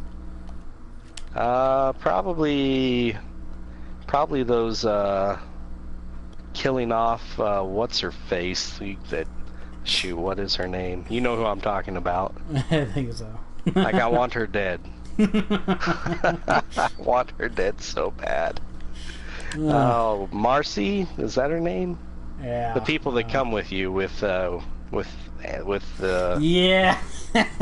with Annie and her May or whatever the hell her name is. Her effeminate bitchy husband. Yeah. Mm-hmm. Yeah, but definitely her. Like, she needs to die. And you can't do that. Like people have set up when Wasteland Workshop came out. Have you seen the I'm talking, I'm not fighting. Have you seen the custom arenas that people set up just to kill her off? No, I haven't. Oh, it's fantastic. You can't kill her off, of course, but they put her through constant battle modes. That's mean. Really entertaining. Well, it's not like some Nocturnia hasn't just shot Preston in the face earlier this day. Yeah. Well, he started giving me 2 settlement quests at a time. So, like, when I go to a place and they start telling me about something they want done, like a new settlement that I want, they'll start telling me what they want, and then it just, like alerts in the middle of it, probably because I have 2 settlement quests at a time, all the time. Really That's another thing I'd like to see modded in is quests marked with the reoccurring tag of some sort. Like, I know they kind of do it with the Pip-Boy icon, but they have different icons for different oh damn. Are you serious? That was entertaining. They have different icons for different factions and whatnot. I just want, you know, I wouldn't mind a mod that just tags quests as repeatable. Oh damn. Are you... That was annoying. Nocturnia. Your favorite mod of choice, if you could have one. I don't know. You can't really make mods that change things like being able to cut the fucking bushes down. I was going to volunteer that for you, a weed eater mod. But you can't do that, right? I don't know. Because if I could, I assume they are typical sprites that could presumably be deleted, and maybe in an interesting fashion. You can make a fucking fusion core power source, right? Yeah, you should be able to uproot a fucking bush that's in the middle of your fucking building. Hate that shit. Annoys the fuck out of me. Yeah. So, I don't know. Yeah, I'm sure they could make a mod that could do that. That doesn't sound unrealistic. On the PC for sure, but I don't think you'll find that on Nocturnia. This is like dev toolkits. Now, I don't know what kind of control Bethesda's exercising on the market. I think they won't allow that. It's an M-rated game, so you'd think that almost anything could go, right? Am I being naive in assuming that? Yeah. I think you are. I mean, it's an M-rated game, so you shouldn't be downloading mods for it unless you are old enough to. Well, I think like the mods on the PC are gonna definitely be. Oh no, no! I'm sure they already have. They had nudie mods from day 2. That's not even an exaggeration. Oh, I wasn't talking nudie mods. I'm saying like just in general, they're gonna be better and more involved. Oh well. There probably already is a bush removing, and I don't mean pubes, mod on the PC. It works on 2 levels. Yeah. It does. Now, see, speaking on that, I do want a body replacer for Fallout 4. Oh, yeah, because you play a female, and your female is... I mean, she's just, like, gangly, like, anorexic.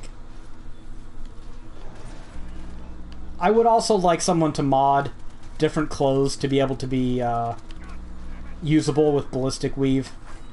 Oh, yeah. Come on, there's no reason. I want my formal hat and a tuxedo, but I can't have that. Yeah. Yes, that's a good one. So. Why can't my formal hat be ballistic weave? Why? There's no reason. Instead, I have an ugly tribe. Whatever. I don't even want to. I'm yes, mad. you do. Because my character looks stupid, and I want to look cool. I want to be all James Bond. I don't want to be fucking. Well, look at this old piece of army gear I pulled out of some dumpster.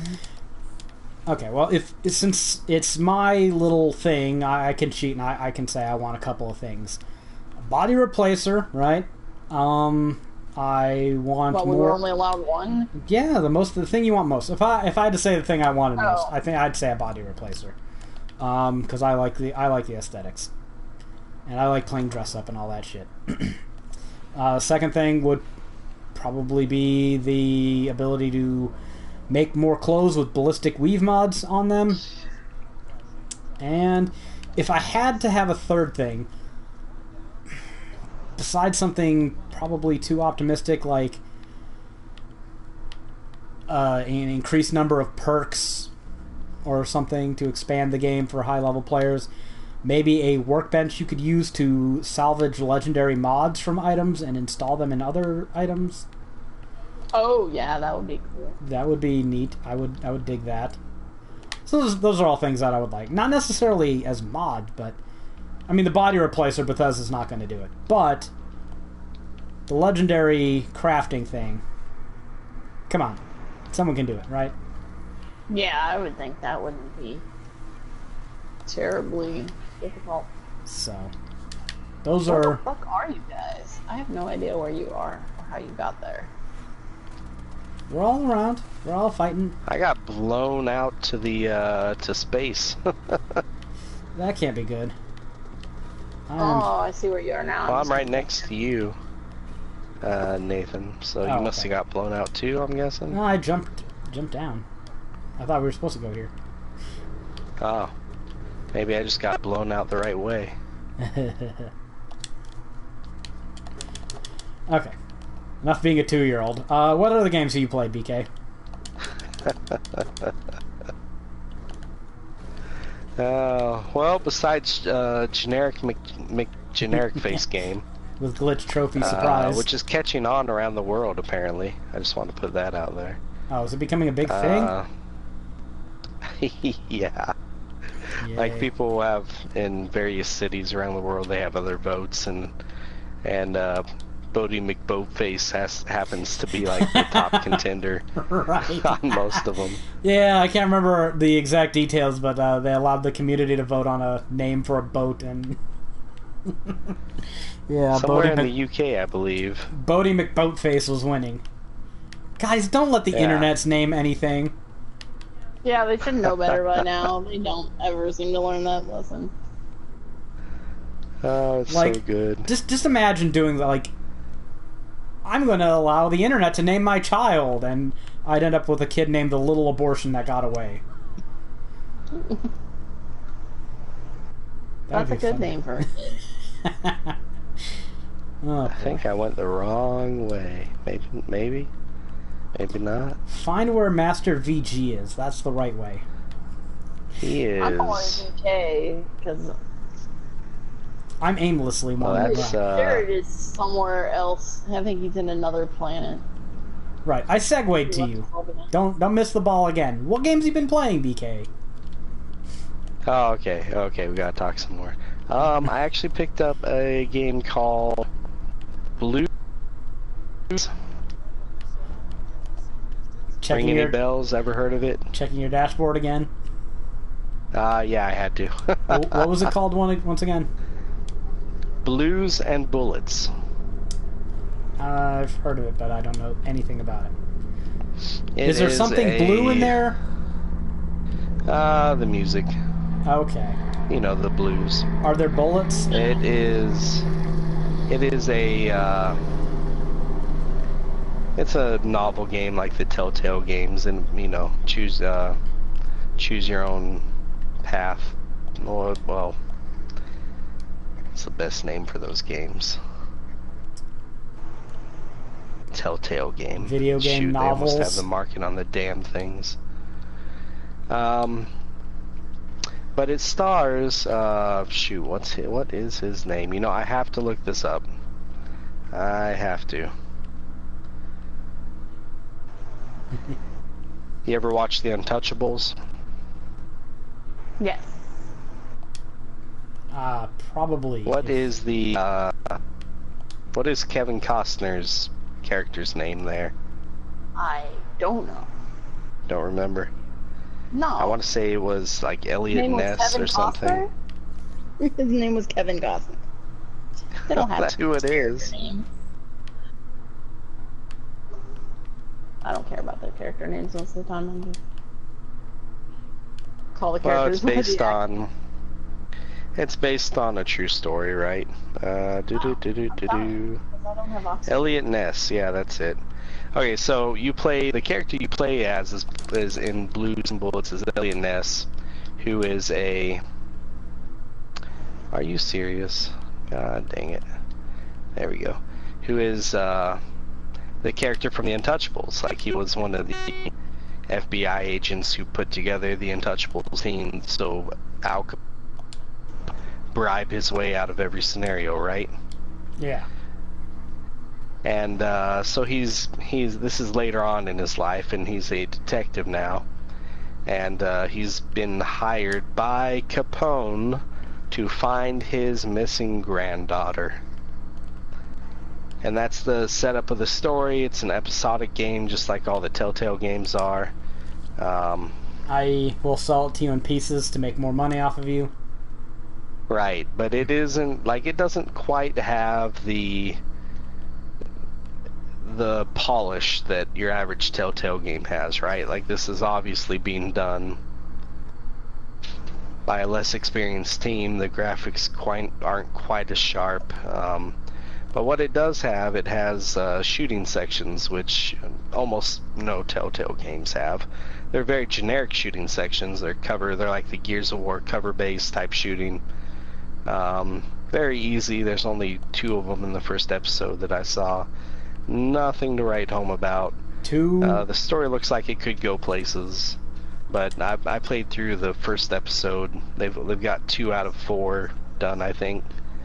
So, I mean, if you love those choose your own adventure Telltale style games, these were cheap as hell. Like, seriously, it was like $3, $4, $5 for both episodes.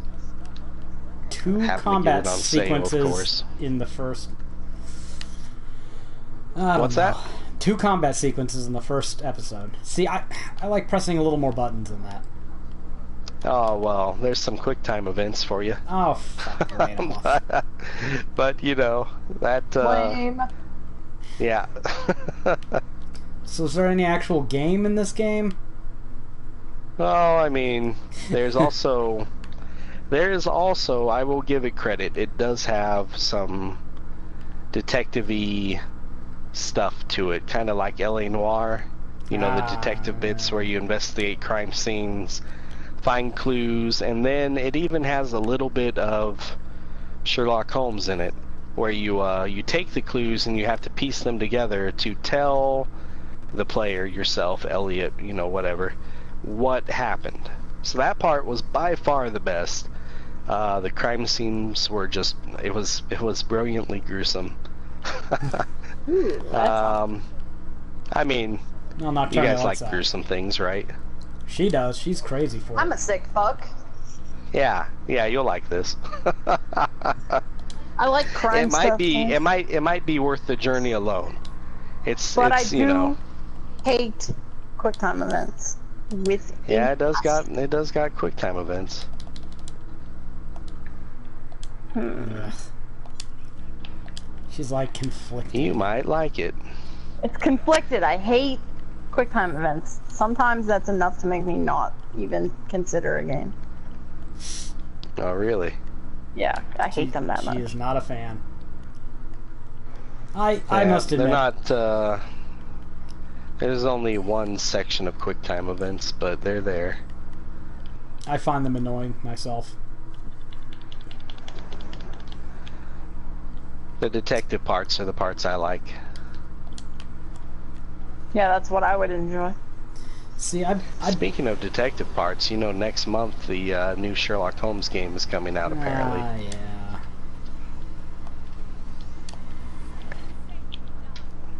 I don't know. I don't really we're dig all those. dying. I don't really dig those story... Well, games that are just story, you know? I Yeah, don't know.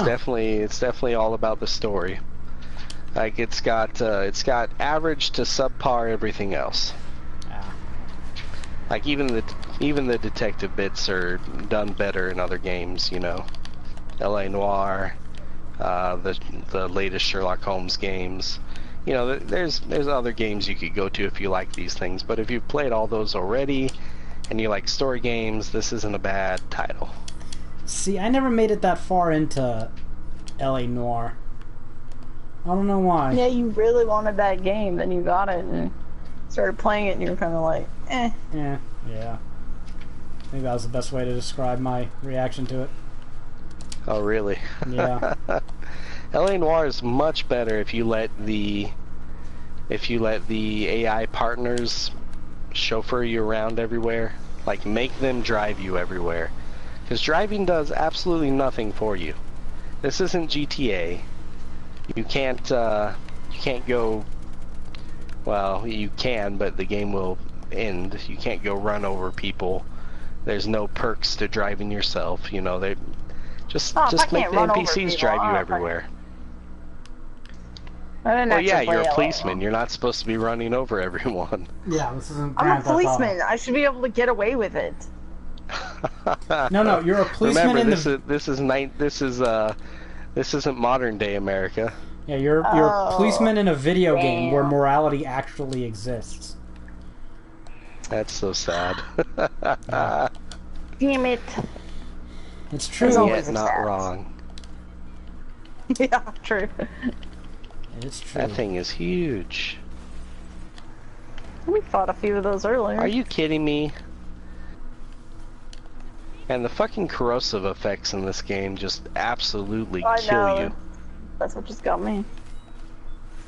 Like, once it gets on you at all, you are fucking done. Doesn't work on them, though.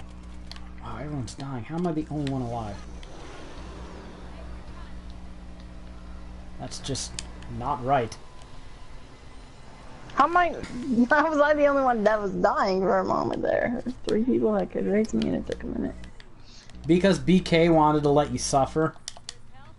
I know, he does that all the time. All right, I got a little bit else here. An article. I'll go ahead. I got an article shared didn't you have by. another game? If my page will. Yeah, he does. Yeah, I played a lot. Yeah, see, I don't know how he has the time for that. I played like one new game since last time. That was Arkham Knight. I think is the only game I played since the last podcast. That's new to me. Alright, so we've got more news on censorship. We could just do a podcast on shit that's getting censored, right?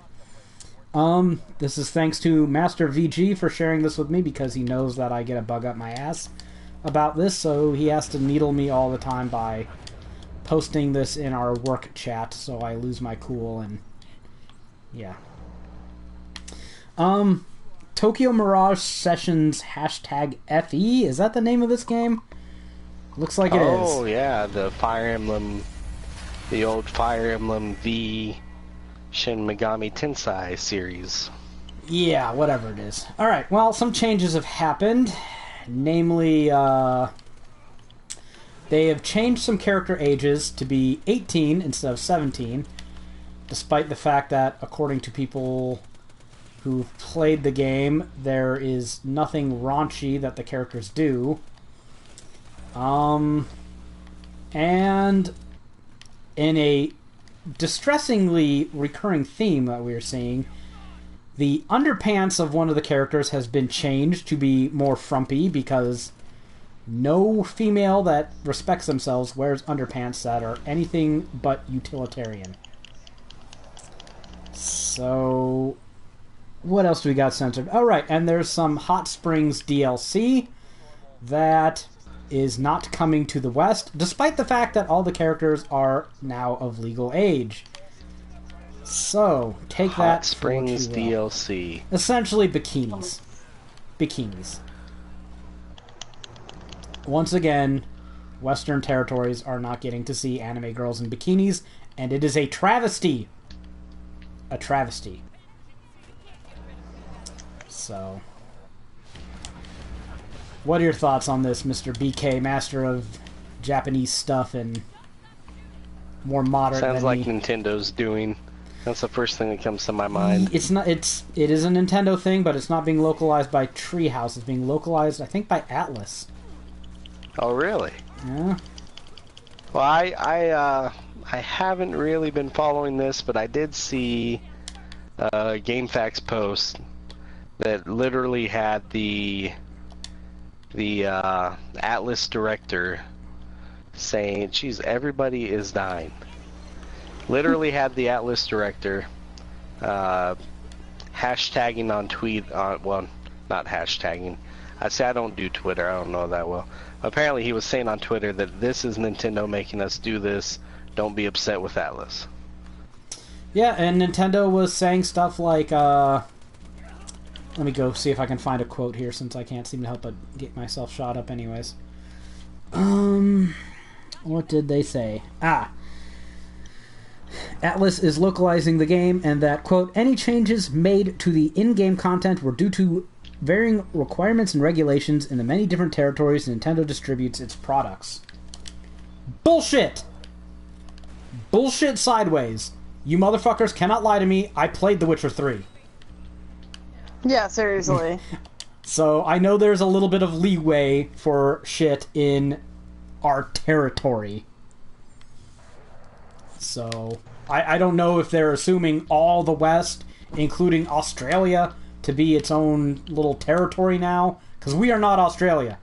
Alright? They gave us Ken Ham, and he's a nut job even by our standards. Poor Australia. Fuck Australia. Just stop censoring their shit so much and making the rest of us look bad. But I'm not going to blame them, because I don't know if it is them.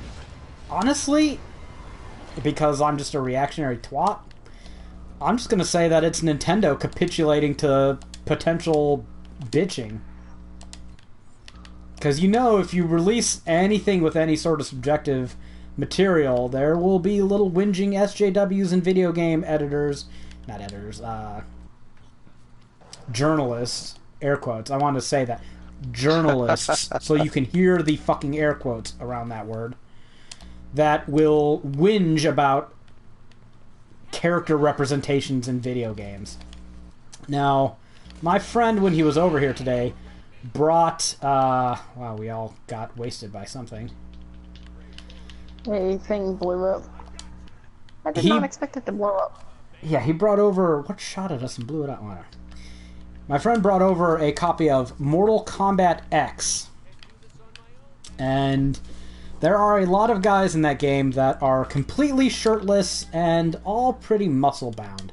Now, they seem to have toned everybody down to make them all more realistic, which just hurts my ass just thinking about it. Like, someone said, you know what Mortal Kombat needs? It needs to be more realistic. Like, what kind of a moron are you? It's Mortal Kombat. And even my friend, who to admit he's kind of towards the extreme side, like I am.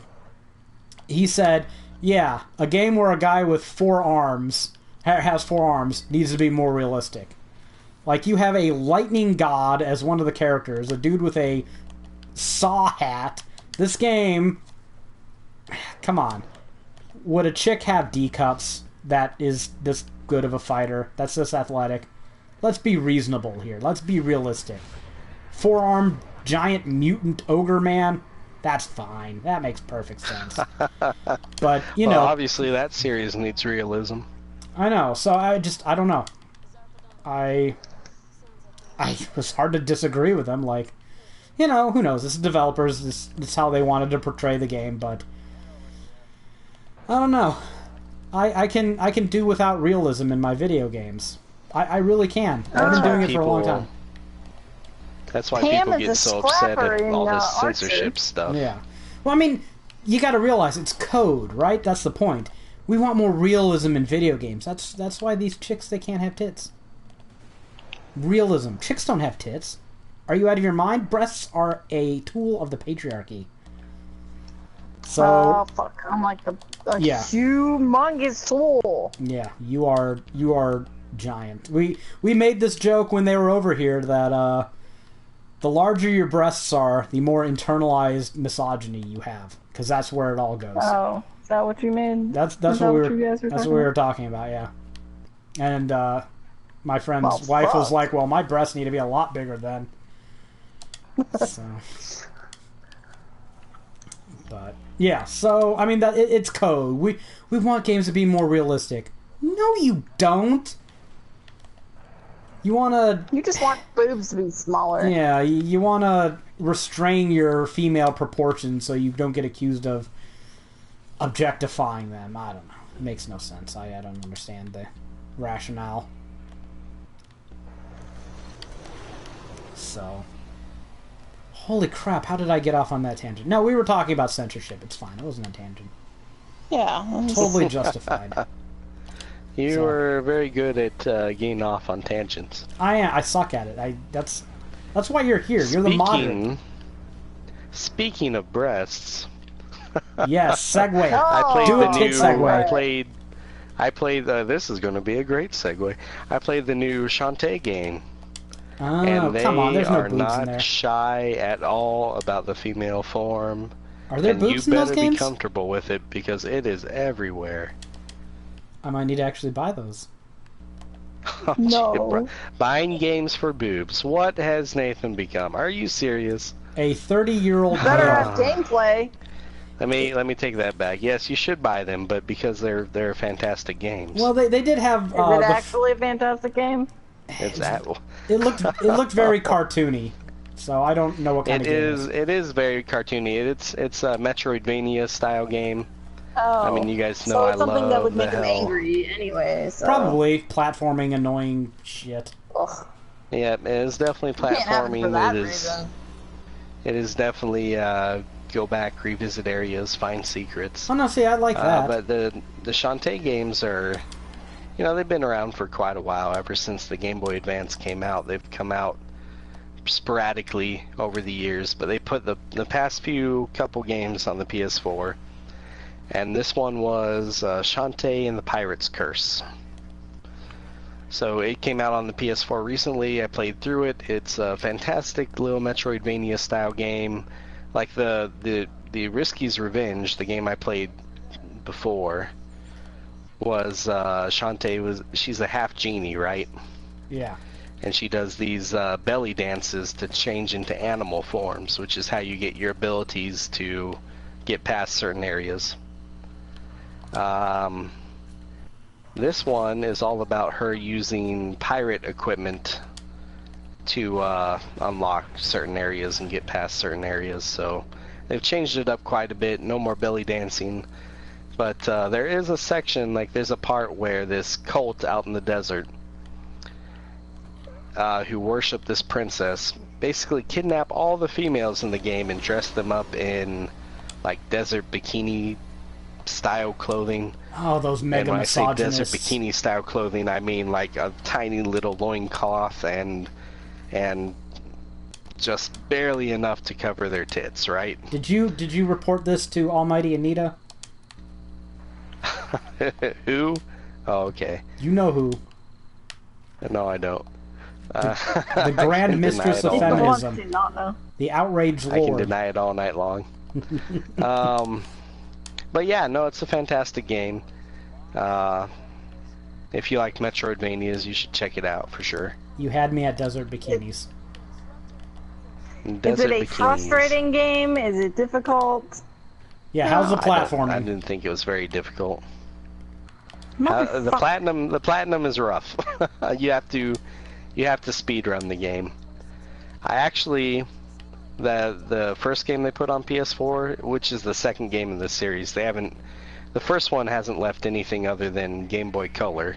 Oh wow. The Risky's Revenge has a trophy for speedrunning the game, and it is like in my top 5 trophies for rarity. So it's rough. Like if you want to platinum these games, you have to be pretty good, but I think your average gamer can get through it easily enough. Well, I mean, compared to like something like Guacamelee, how hard is the platforming, would you say? Easier. Okay, because some of those challenges in Guacamelee had me like, oh, fuck you. That's a technical term for saying nope. Yeah, Guacamelee had pretty good challenges too. Their new game is out, I think, this week. Severed. I'm not interested. I mean, I probably won't get it just because I've been buying too many new things lately. Yeah, but God, you've been going nuts, haven't you? That studio is an awesome studio. Drinkbox, I think their name is.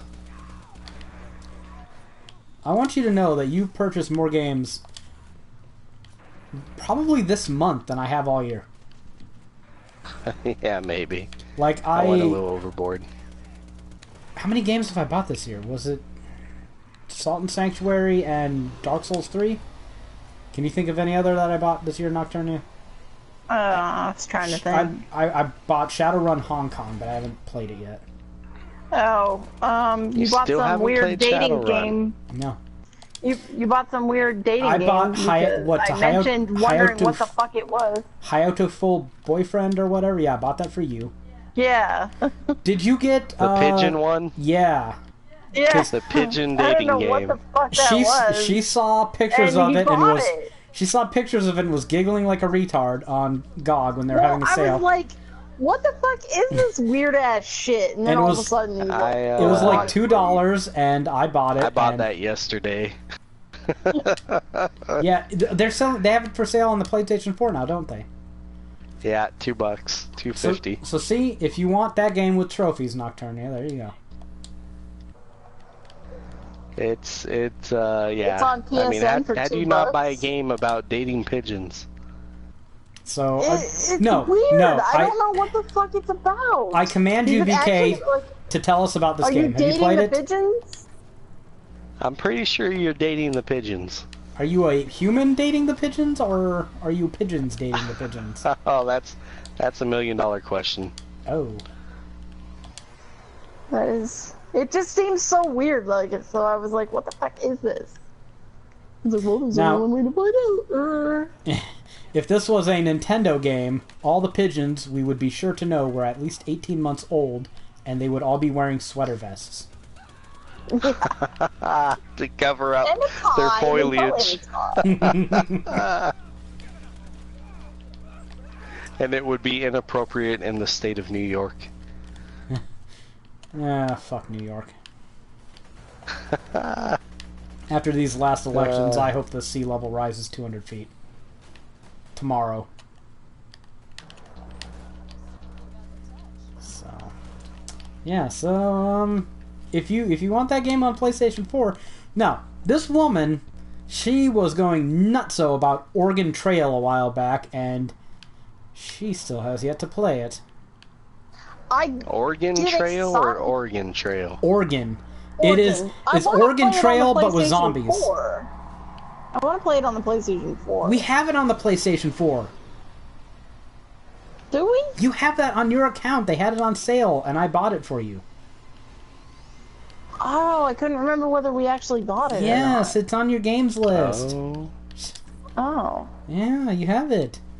I don't know if you can. Oh, you probably bought it using your laptop, so it didn't click. Ooh, I might have. So it's in your library. You can download it sometime. But it's essentially Oregon Trail, but you have a car and zombies attack, and you have to kill zombies, and you can get dysentery, I believe, but you can also get bitten by zombies, and then you have to like put your teammates down if they start turning. And it looks hard as fuck, just like Oregon Trail. So Oregon Trail was really hard. But it's Oregon Trail, but in zombie apocalypse. You're trying to make it to, I guess, a safe haven or something. So it looks really neat. It's a good mashup, it sounds like. I don't know if you can play it network. I know you can, like... I know there's some kind of co-op. I think you can play it with... I think you can. You might be able to. So that might be a game we all have to... Like, we should do team games where we just hang out and shoot the shit. And, you know, kind of like this, but without even a half-ass script. Without even a half-ass script? We have a script? Well, we have a list of things maybe to talk about. And if that doesn't count, then nothing should. Jared's in the fire, so I can't, like, get him. Yeah, I'm not gonna make it save Jared because I'm gonna get burned to death. death. Burn. I tried to save you. Oh well. No. Okay, both of you can't be dying. So, yeah. You played another game, didn't you? Yeah, I sure did. Yeah, at least another one. Well, what see, I beat those other two that I was talking about. Okay. Or other three or whatever. This next game I only just tried. I tried right before our podcast began. Oh. Right. So the final launch party game is called Alienation, and it's a house marquee game.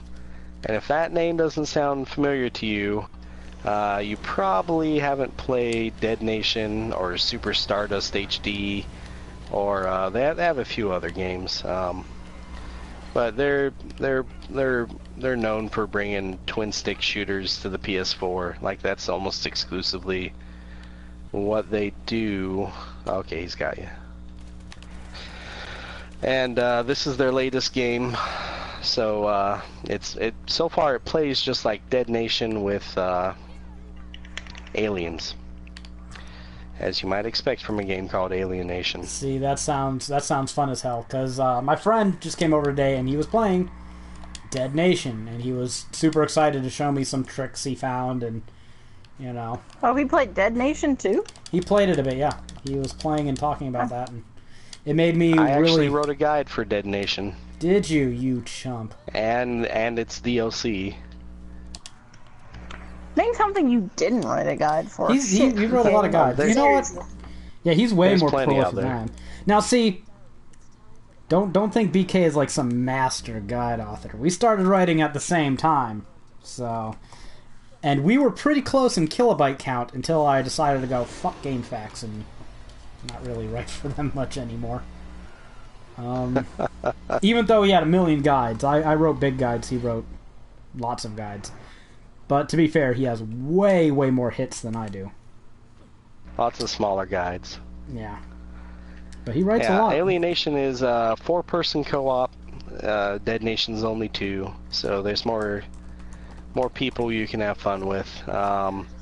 It looks like you can actually level up, because I mean, you level up your weapons in Dead Nation, but you don't actually level up or have abilities. Alienation has like 3 character classes with multiple ability types that you can level up. I mean, it looks like, for all intents and purposes, it looks like a fantastic co-op experience. Kind of like this game.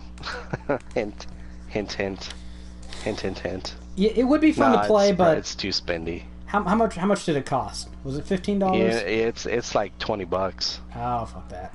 Oh, fuck that. Yeah, it's spendy. See, maybe if it was $5, I'd be down for that. But yeah, it will also probably be free on PS Plus one of these days. Yeah, but by then you'll have played it and like probably wrote a guide about it, and who knows. You gotta finish Salt and Sanctuary, man. Oh, well, come on. We'll do that. You saw how much progress I made in those 2 days. Yeah, you did quite a bit. Yeah, I had a 70 kilobyte day that one time. That's a lot more than I usually end up doing. So. Yeah, I mean, I'd like to get it, but I don't know. It's not a magic card, so that's what I'm spending my money on right now. Yeah. So. I did just spend fucking we missed that. We missed that bid, didn't we? You were supposed to be watching it. That's why I sent you the thing. That's your Ulamog. I don't really. Okay. Whatever. Maybe we'll get it in the booster box. If not. Whatever. Eat my second one. Christ, how many things are there here? Apparently I found all the enemies ever. Let me see. Got a list here. Yeah, well, you're like right up on them, so I'm not able to get over there. Someone killed my kill. It's Jared, I think. Okay. Whew. That was rough. Alright, let me see. Games that are prolific BK has written guides for. He is prolific. Will you think stop Games that are prolific? Games you've written guides for. Oh, jeez. That would take too long to go through. Would it? Are there that many? Holy shit, you're out of your mind. What the hell is wrong with you? What? It's my only hobby. No, it's not. You write reviews, too. Or you just mean gaming in general? It's my second hobby. Well, then it can't be your only hobby.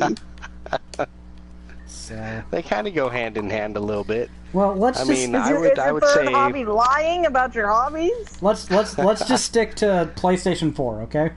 Killzone Shadowfall, Knack, Knack. You wrote a guide for Knack. Jeez. I did. Outlast. It paid for my PS4. I will add. It paid for your PS4? It did. What was there? $400 bounty on it? I did it for a different site. I did it for Games Radar. Okay. Nah, I shouldn't be surprised. I get a good bit of money every month for my output. Outlast Whistleblower, Resident Evil Revelations 2, Episode 1, Penal Colony, Episode 2, Contemplation, Episode 3, Judgment, Episode 4, Metamorphosis, Salt and Sanctuary, ongoing, Team Awesome, The Evil Within, The Assignment, The Evil Within, The Consequence, The Evil Within, The Executioner, The Order 1886, BK. That needs a guide. No, it doesn't need a guide. Transistor, that one needs a guide. I'll say that. That's debatable. I need to go back to Transistor. Nah, I'm not gonna talk shit. But really, The Order. Yeah, The Order probably didn't need a guide. No, weren't you collabing that with someone? It needed a guide. Weren't you doing a collaboration with someone, and then you ended up pretty much getting it done before they got around to playing the game? Yeah, no, it was Alex. Alex ended up writing basically the whole damn thing before I got off work. It was pathetic. Literally, the only things I added in that guide were like the trophy list, the trophies throughout the guide, and like some trivia. As bad as that sounds. So were you getting scared of that happening with Salt and Sanctuary? Yeah, I was getting flashbacks a little. Like I started that guide and then had to go work, and then it's well, we're a third of the way done. Yeah. Roughly. Yeah, he wanted to surprise me. I saw him playing Salt and Sanctuary, and I'm like, did you start writing? And he was like, yeah, I wanted it to be a surprise. And so I looked at the Dropbox folder, and I saw stuff in there. I was like, he's gonna do all the easy parts before I can do them and pretend that I helped. So I decided while he was at work There's a lot of lightning. to do a lot of the early parts, and I think I did. Run! Yo, is it timed? I made it. Whatever. Oh, apparently. I didn't know it was timed. I was just walking. No. Yeah, you survived. Until you said run. I think I You're got alive, like that's all that counts. 120 Yeah, kilobytes done in fuck it. 2 days. That was pretty crazy. I don't usually do stuff like that. Yeah, 50 is a general rule in guide writing. 50 a day is pretty average. What? Pretty average. I'm happy with 20 most days. What the hell's wrong with you people?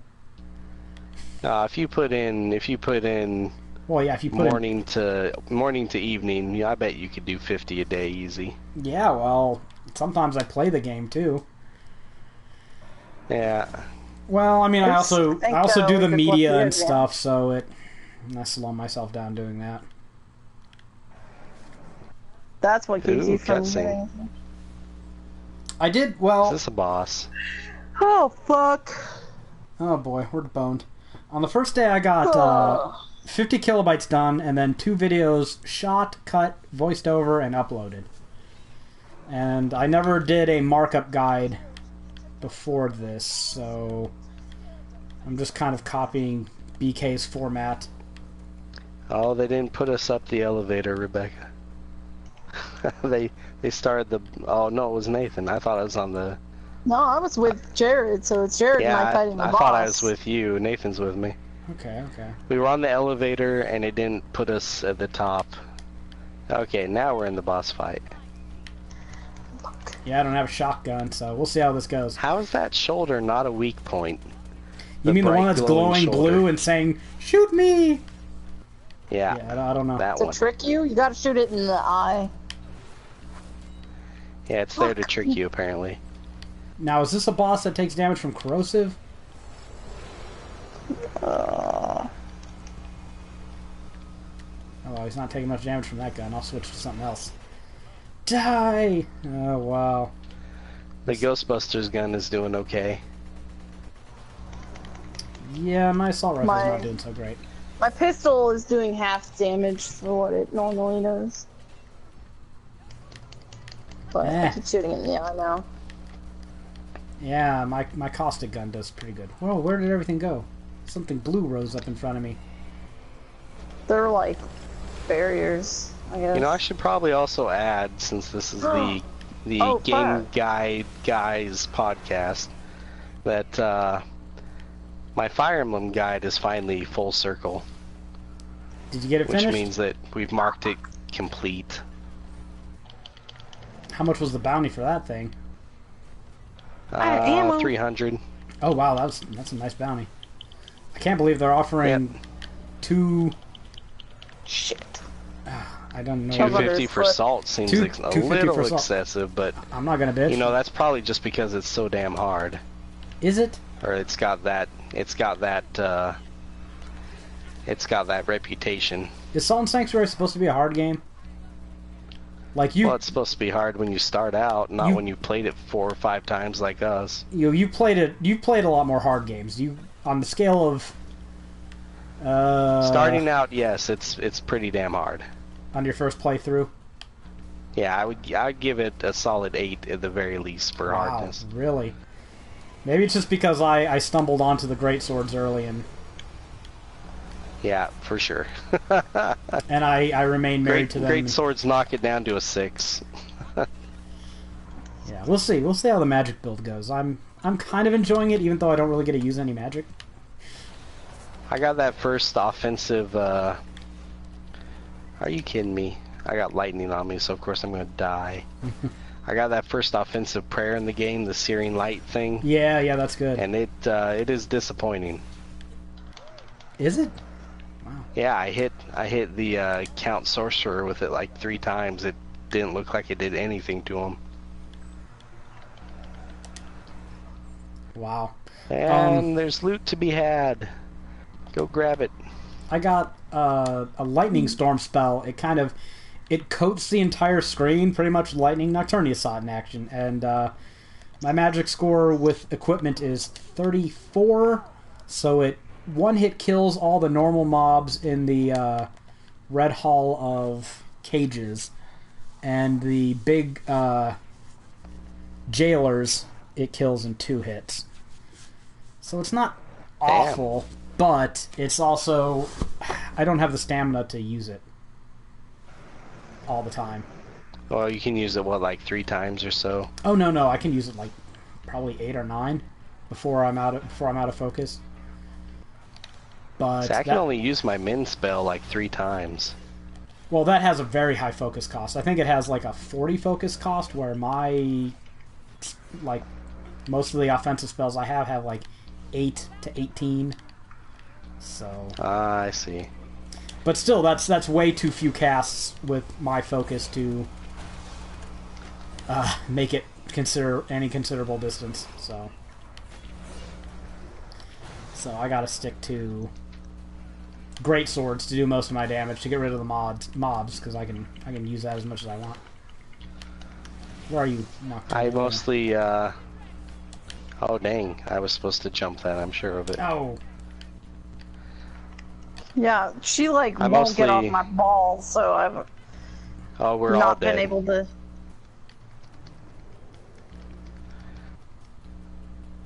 Yeah, we're dead. I mostly use the Blessed Weapon spell because it's like a free blessed page whenever you want it. The which seems to help. The defensive spells really do help you get tanky. They really do. My last build, I just haven't found any yet. My last build, I went to it was a great sword prayer build, and there's a spell that summons like a spectral sword that attacks when you do, and it deals pretty fair damage, even though it's not completely reliable. So, nope. Oops. Jared's not coming just yet. No, Jared. Not anymore. No. Fucking thing got all its health back. Whip our ass. But yeah, I mean, you got all caught up in your game. The problem I was having was I was trying to, like I said, I was trying to make the videos look good, like I knew what I was doing. So I wasn't just tanking the bosses. And one of the things I do very regularly, because I don't care about finesse, is I will plan to get hit by something, and I'll just chug a potion right before it hits me, and then I'll regenerate through it. Right. And which is a solid strategy. It's not a bad strategy, but it looks really lame when you're trying to show people you know what you're doing on a video. Like, yeah, any idiot can chug 6 potions and kill the Queen of Smiles. The whole point is, if you're writing a guide, maybe you want to show people you can dodge an attack or two.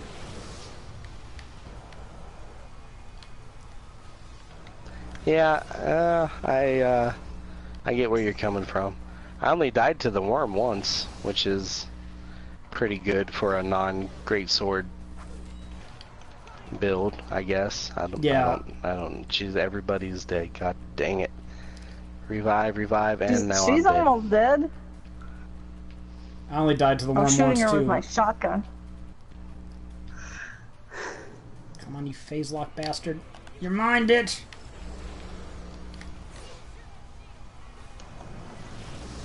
Okay, you can't stand in the middle of a barrier. Die. Why is she not dying? Okay, she died. Did you get her? There you go. I was like, why is she not dying? She fucking would not stay away from me earlier. So I was using a shotgun on her. That's why her shield just kind of disappeared at the beginning. Oh, boy. Shot her like 3 times and it was gone. So seriously, I don't know. So she was trying to warn him about the vault. I guess so. Hmm. I don't know. I haven't really been paying attention to the story because most of the time I've been babbling. Blah, blah, blah, blah. So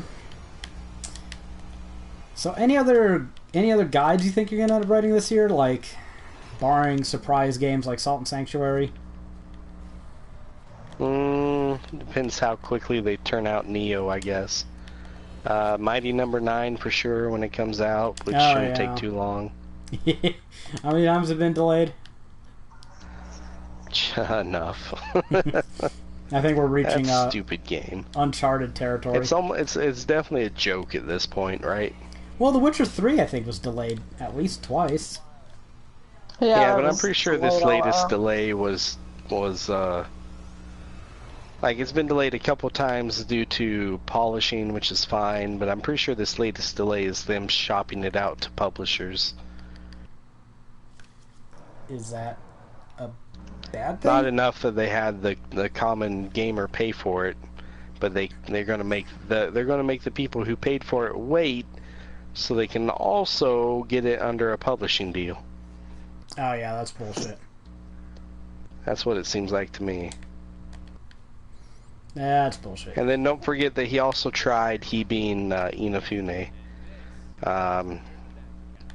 tried to, wow, those chords are interesting.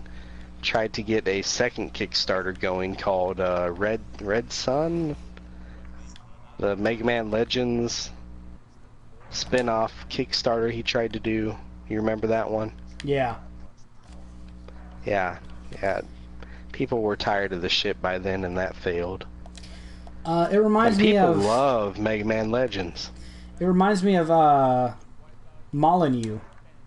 Peter Molyneux, is that the Fable guy? Yeah, the Fable guy. Yeah, he fucked over a bunch of people who kickstarted him, and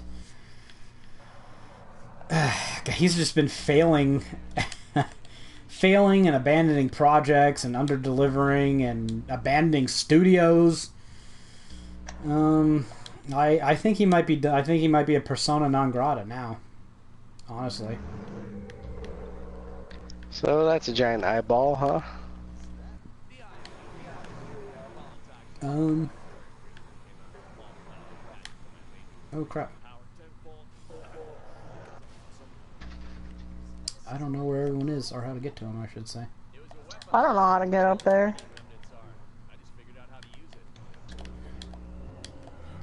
This game has too much platforming for what should be an RPG loot grind. There's a lot of shit. I'm noticing that in games that I'm playing, is they put in platforming elements I personally don't want. Salt and Sanctuary is really bad with that too. Like, you just practically can't play that 2-player because it's platforming is too fucking terrible. Yeah, I think the platforming in Salt and Sanctuary is generally horrible. Easily the worst part of the game. What? It is. I hate it. I can't stand it. I don't play games like that because I want to jump across shifting laser platforms. It's just... If I wanted that shit, I would play games on an SNES emulator. Those are the kind of games that I was glad to have buried back in the 16-bit era. I don't need to see them returning again. Platforming. I can't stand it. The Salt and Sanctuary really misses a double jump, like you can tell. Yeah. Or even some sort of super jump. Or a levitate spell. That might make things a little too easy, but I don't care. Because I don't play the game to platform. I don't like the hidden... Well, they're not really hidden, they're translucent, but I don't really like the hidden platforms and the beams that you have to use your torch on. Oh, yeah. Because it sometimes just decides not to fucking work in time. Well, I mean, what about that Cult of Fire and Sky, or whatever it's called? Oh yeah, that's the hardest platforming challenge in the game. I mean, it's just to reach them. It's bullshit because you have to like hang on to walls and know that another platform is going to appear before it appears. That was tedious. It actually only took me like 3 tries to get it, but I hated every second. Yeah, but of it's still rough. It's hard. So I'm gonna let you do that. It's easy to fuck up. I'm gonna let you do that.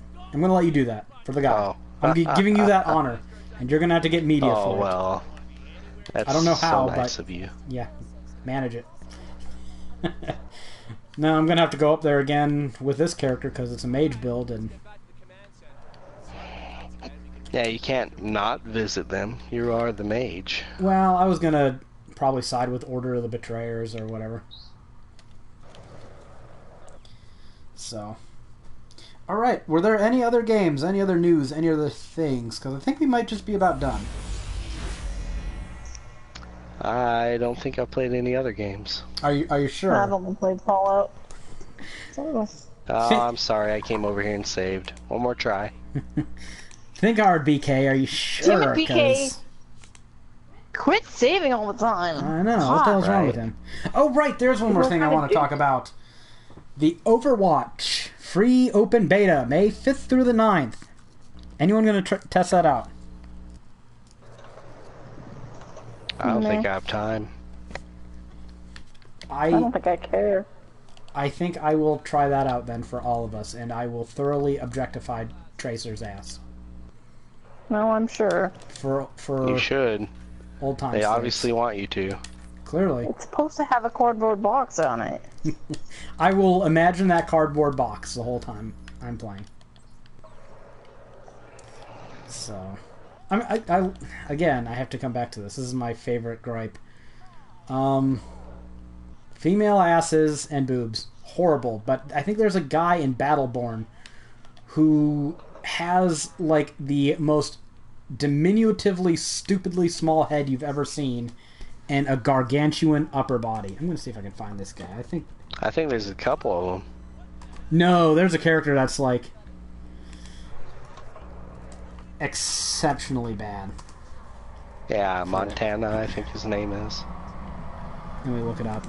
Of course, the first thing it brings up is that anorexic elf chick. Yeah, you got it right. So, yeah, I mean, come on. Can you cry objectification after this character? Well, I hate men with tiny heads, so I'm gonna say that's not sexy at all. Well, the smallest thing on his body literally is his brain, just based on the proportions. But I'm gonna send you the picture, Nocturnia. You can be the judge. That's a male fantasy. That's not a female fantasy. So you guys are both objectively wrong about that being objectification. It's a male power fantasy. It's a male power fantasy to have a tiny head. I sent it to you. And big, giant, muscular body or whatever. No, not this. What does it have? It is pretty bad. Let me look at this picture. You translate that to female objectification and tell me what this character would look like. That's not an objectification thing. That's just a really stupid drawing.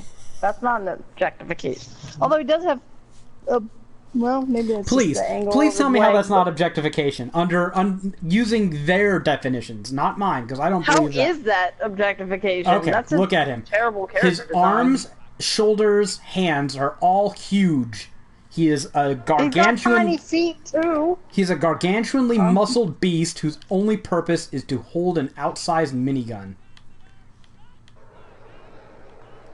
I don't see the objectification on it. It just looks stupid. It's just poor character design.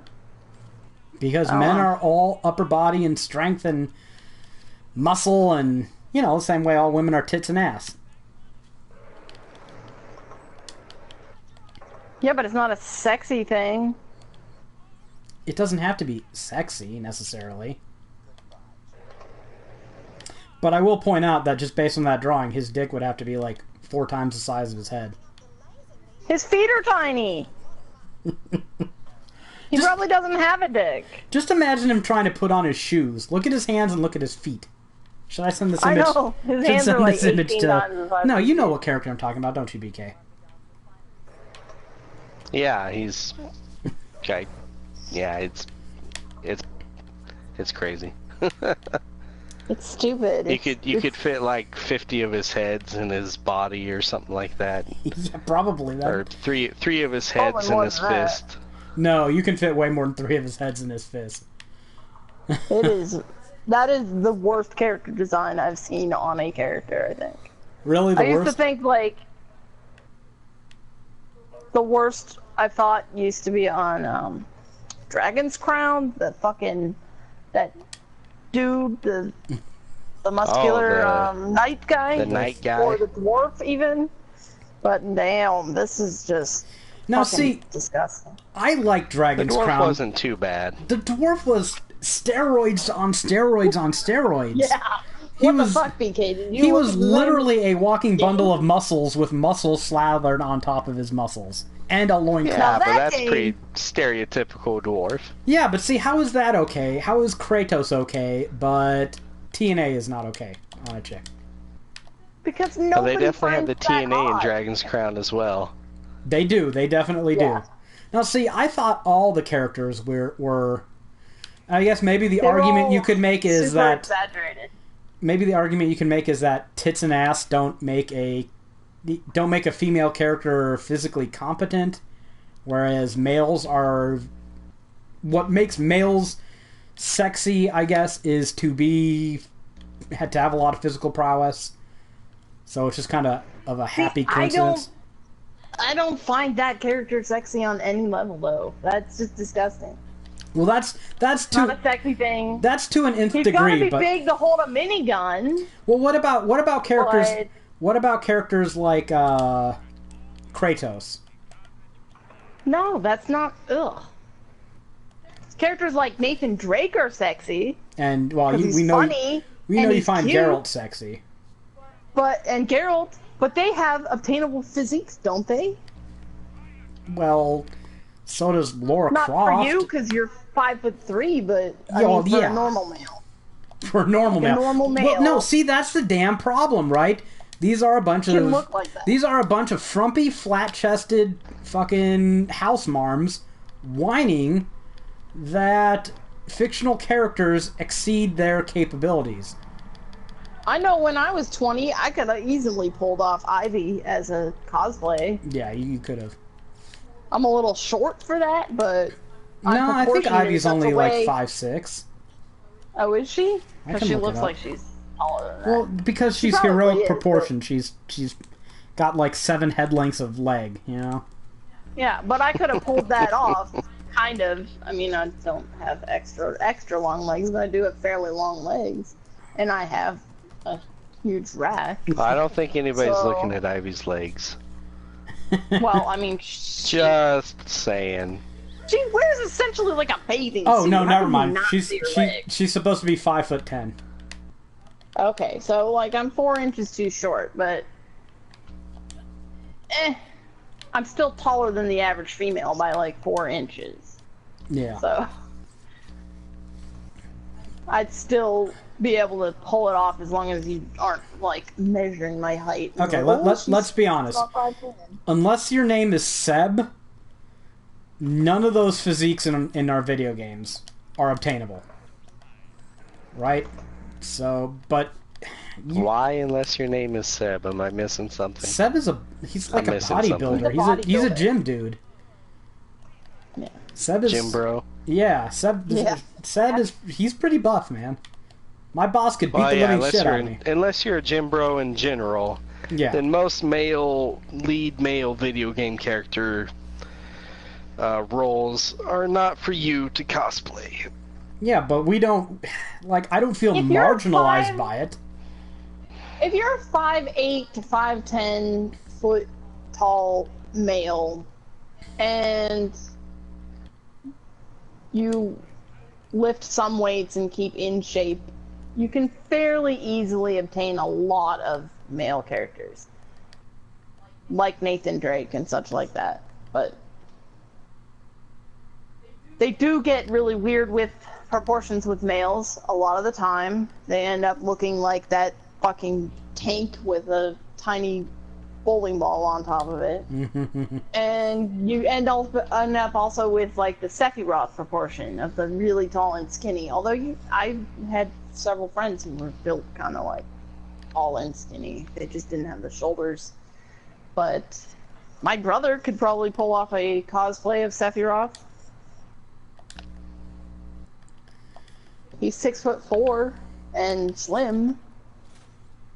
There seems to be a double standard, a pretty big double standard when it comes to... nobody cares if you objectify men, because it's harder to determine what is actually counting as objectifying a male. Yeah.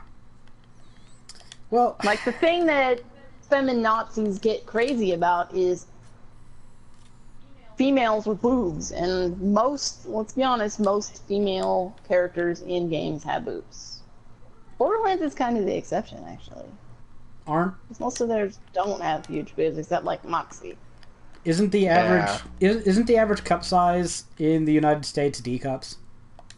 I think it actually might be double Ds, 36 double Ds. Now. Okay, so what part of reality are we ignoring?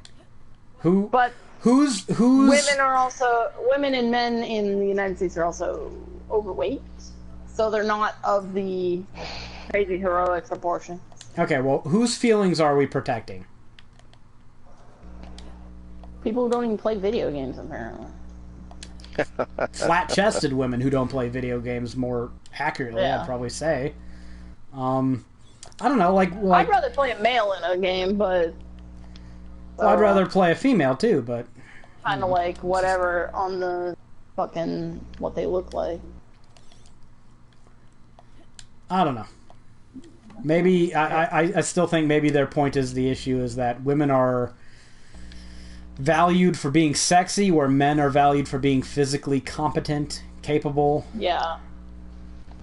And that is true a good bit. Yeah, it's true, but we're also a sexually dimorphic species, right? A muscle-bound, jacked-up roid woman, like even the Amazon on Dragon's Crown. Oh, she's creepy. Yeah.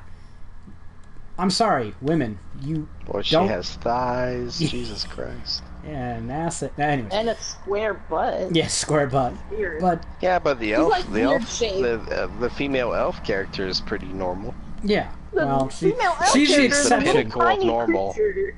Well, there's also the wizard male who is tall and mean, and then you have the tiny little elf chick. And then everybody else is like weird, epic, crazy proportions.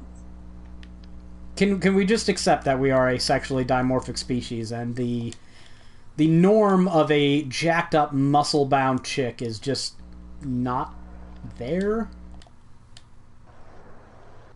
And you wouldn't necessarily look at a steroided up woman and go, she's probably especially competent. Because I've watched some UFC fighters, and they don't look like China from WWE. Used to. No, they don't. And the guys from... Who passed away. Yes, she sadly passed away not too long ago. Before getting put into the Hall of Fame. Yep, fuck you, WWE. But the guys... the MMA male fighters, some of them do look like video game characters. Yeah. So... Well, some of the really badass fucking ones are really thin. Like...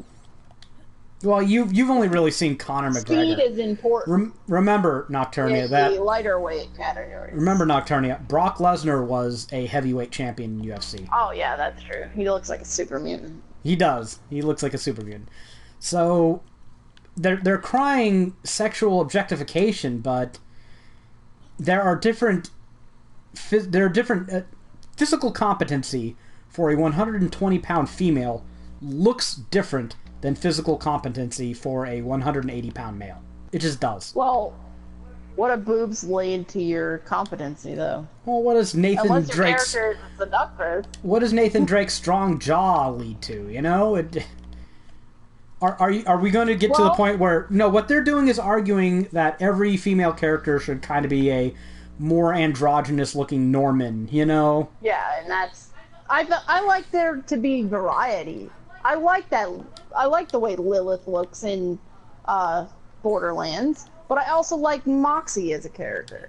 Yeah, and you can have a lot of variety, and when you take out several categories of variety by going, oh, well, you can't show a chick that is shapely and attractive, why do they all have to be ugly schoolmarms? Yeah, I mean, well, to some extent, You're just removing variety. Yeah. And I'm all against removing any variety. Yeah. They ignore the ones that don't look like fucking Ivy in their statuesque booby butt situation, you know? Well, we're getting to the point where those. We're getting to the point where it's taboo to have like a busty chick or a curvy chick, and you will get derided if you have that. But are we going to see something similar with males? Like, not all males have those cut features and that you know, the square jaw and the handsome face. Are we all going to have like rounded, chubby man faces with pug noses, just so that unattractive men like me don't feel bad? Because that's the analogy. If it goes to its extreme, you will. Well, that's what they're going with the female characters. If it does, why don't they all just look like little androgynistic little airbender children from that fucking airbender avatar shit? Like in... they all just look like little children, and they're all bald and weird. Like in TJ's video where Anita wants a beige cube simulator game. Yeah. Because her idea of a strong female character is apparently the Scythian from whatever the hell that the game is called. Which, I don't know if you've seen that, BK. If you've seen... let me see if I can find it for you. I can probably send this to you. No, I can't say I have. I will send you a positive female role model in gaming. According to... Beige cube. That's the best description for it. Is this like Thomas Was Alone or something? Oh, I'm gonna send you the image here in a bit. This is what Anita said was a strong female character, a strong female model, I guess. So you can judge for yourself what she's going for. I know you got it. I heard it ding. Yeah. Wow, that is a pixelated character with no features. If I told you that was male, would you know the difference? I guess I could see it. I wouldn't really know either way. You'd be like, that's kind of a scrawny male, but okay. But as long as there are no identifiers of gender, it's a strong female character. And a good female design, as long as you can't tell what it is. Well, one of the things that I don't like is... Oh, there's plenty of strong female characters. I know! People are dumb. No, BK, if they're a strong female character, they're probably just a man with tits. Yeah. Despite the fact that they're not a female, they're not feminine in any way, they're just men with tits. Let's or not... they're a fuck toy fantasy. Let's not travel too far down this rabbit hole, because this goes on forever. Yeah, because this will go on forever. I just one thing that bugs me is when you have a character like Kratos in a video game, they'll say, well, that's just a male power fantasy.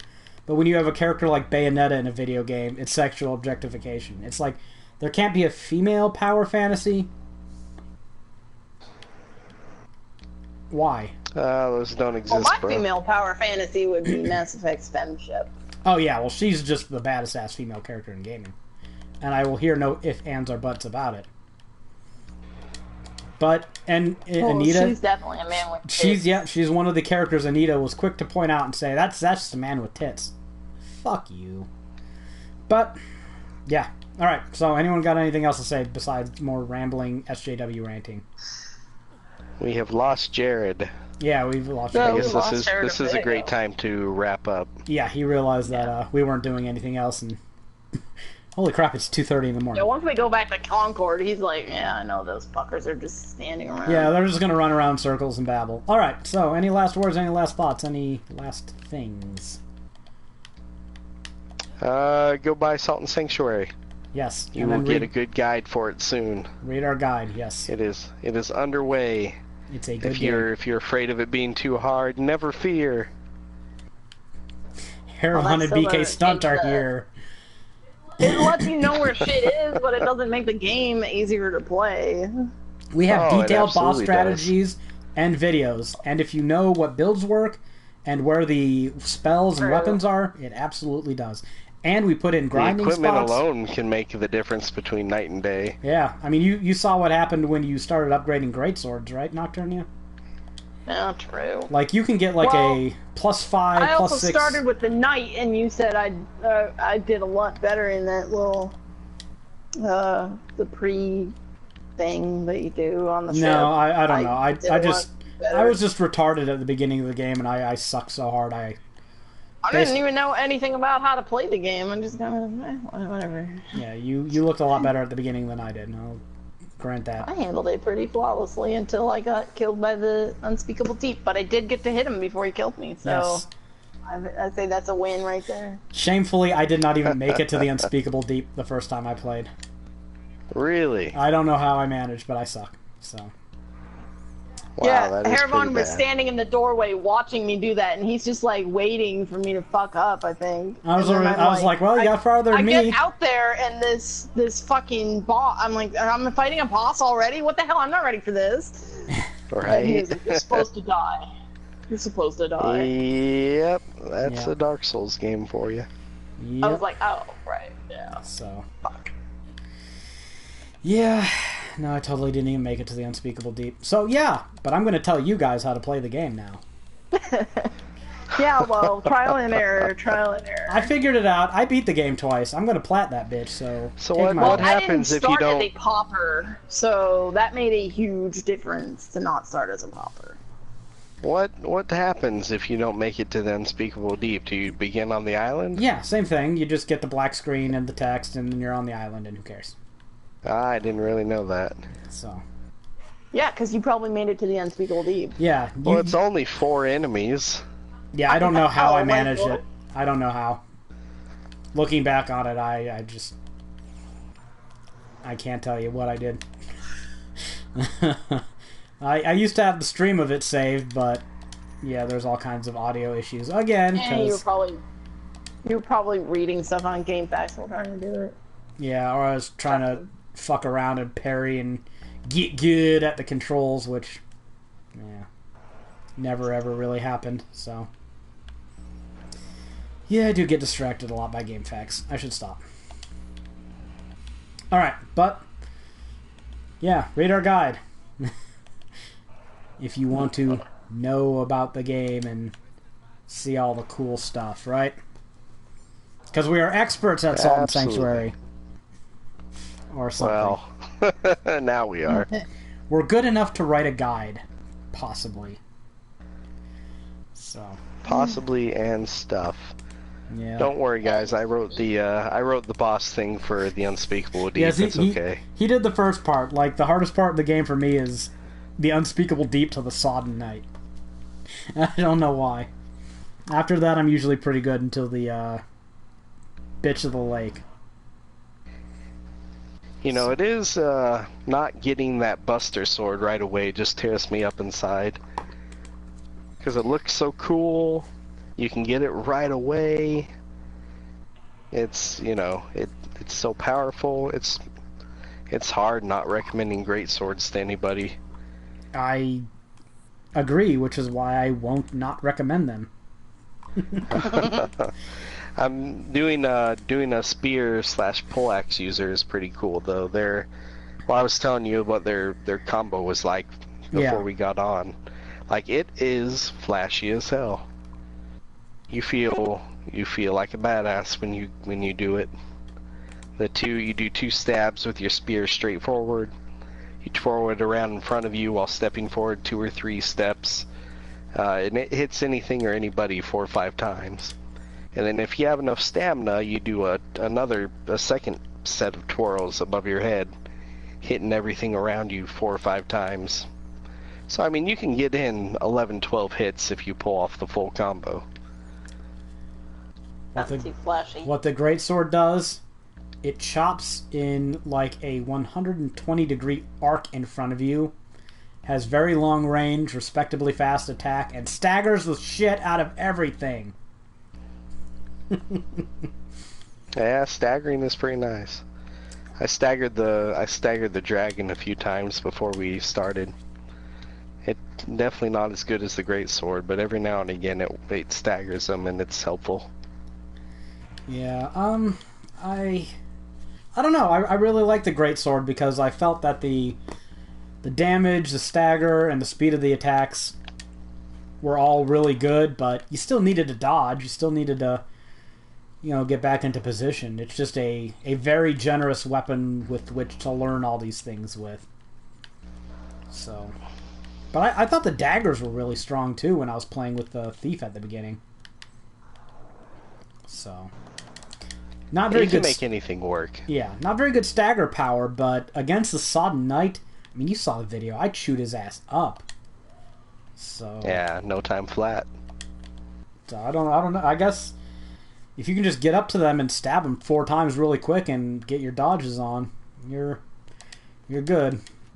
But I fought that dragon once with a greatsword, and he didn't get an attack in because I could get 6 swings with my greatsword in 1 stamina bar, and this was at a pretty low level, and he would just get staggered every 3rd hit or so.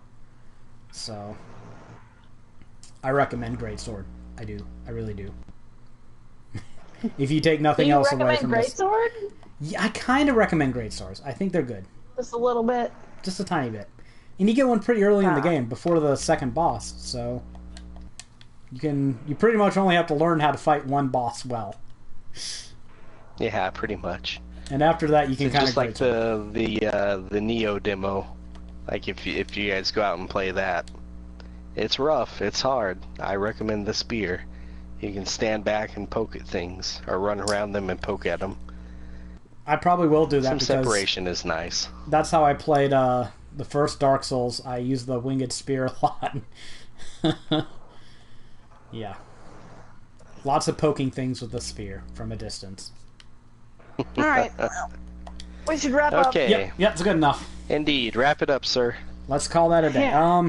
We will see you all next time. Hopefully we'll be a little more focused and a little earlier, but hey, shit happens, right? So, we will see you all later. Catch you on the flip side.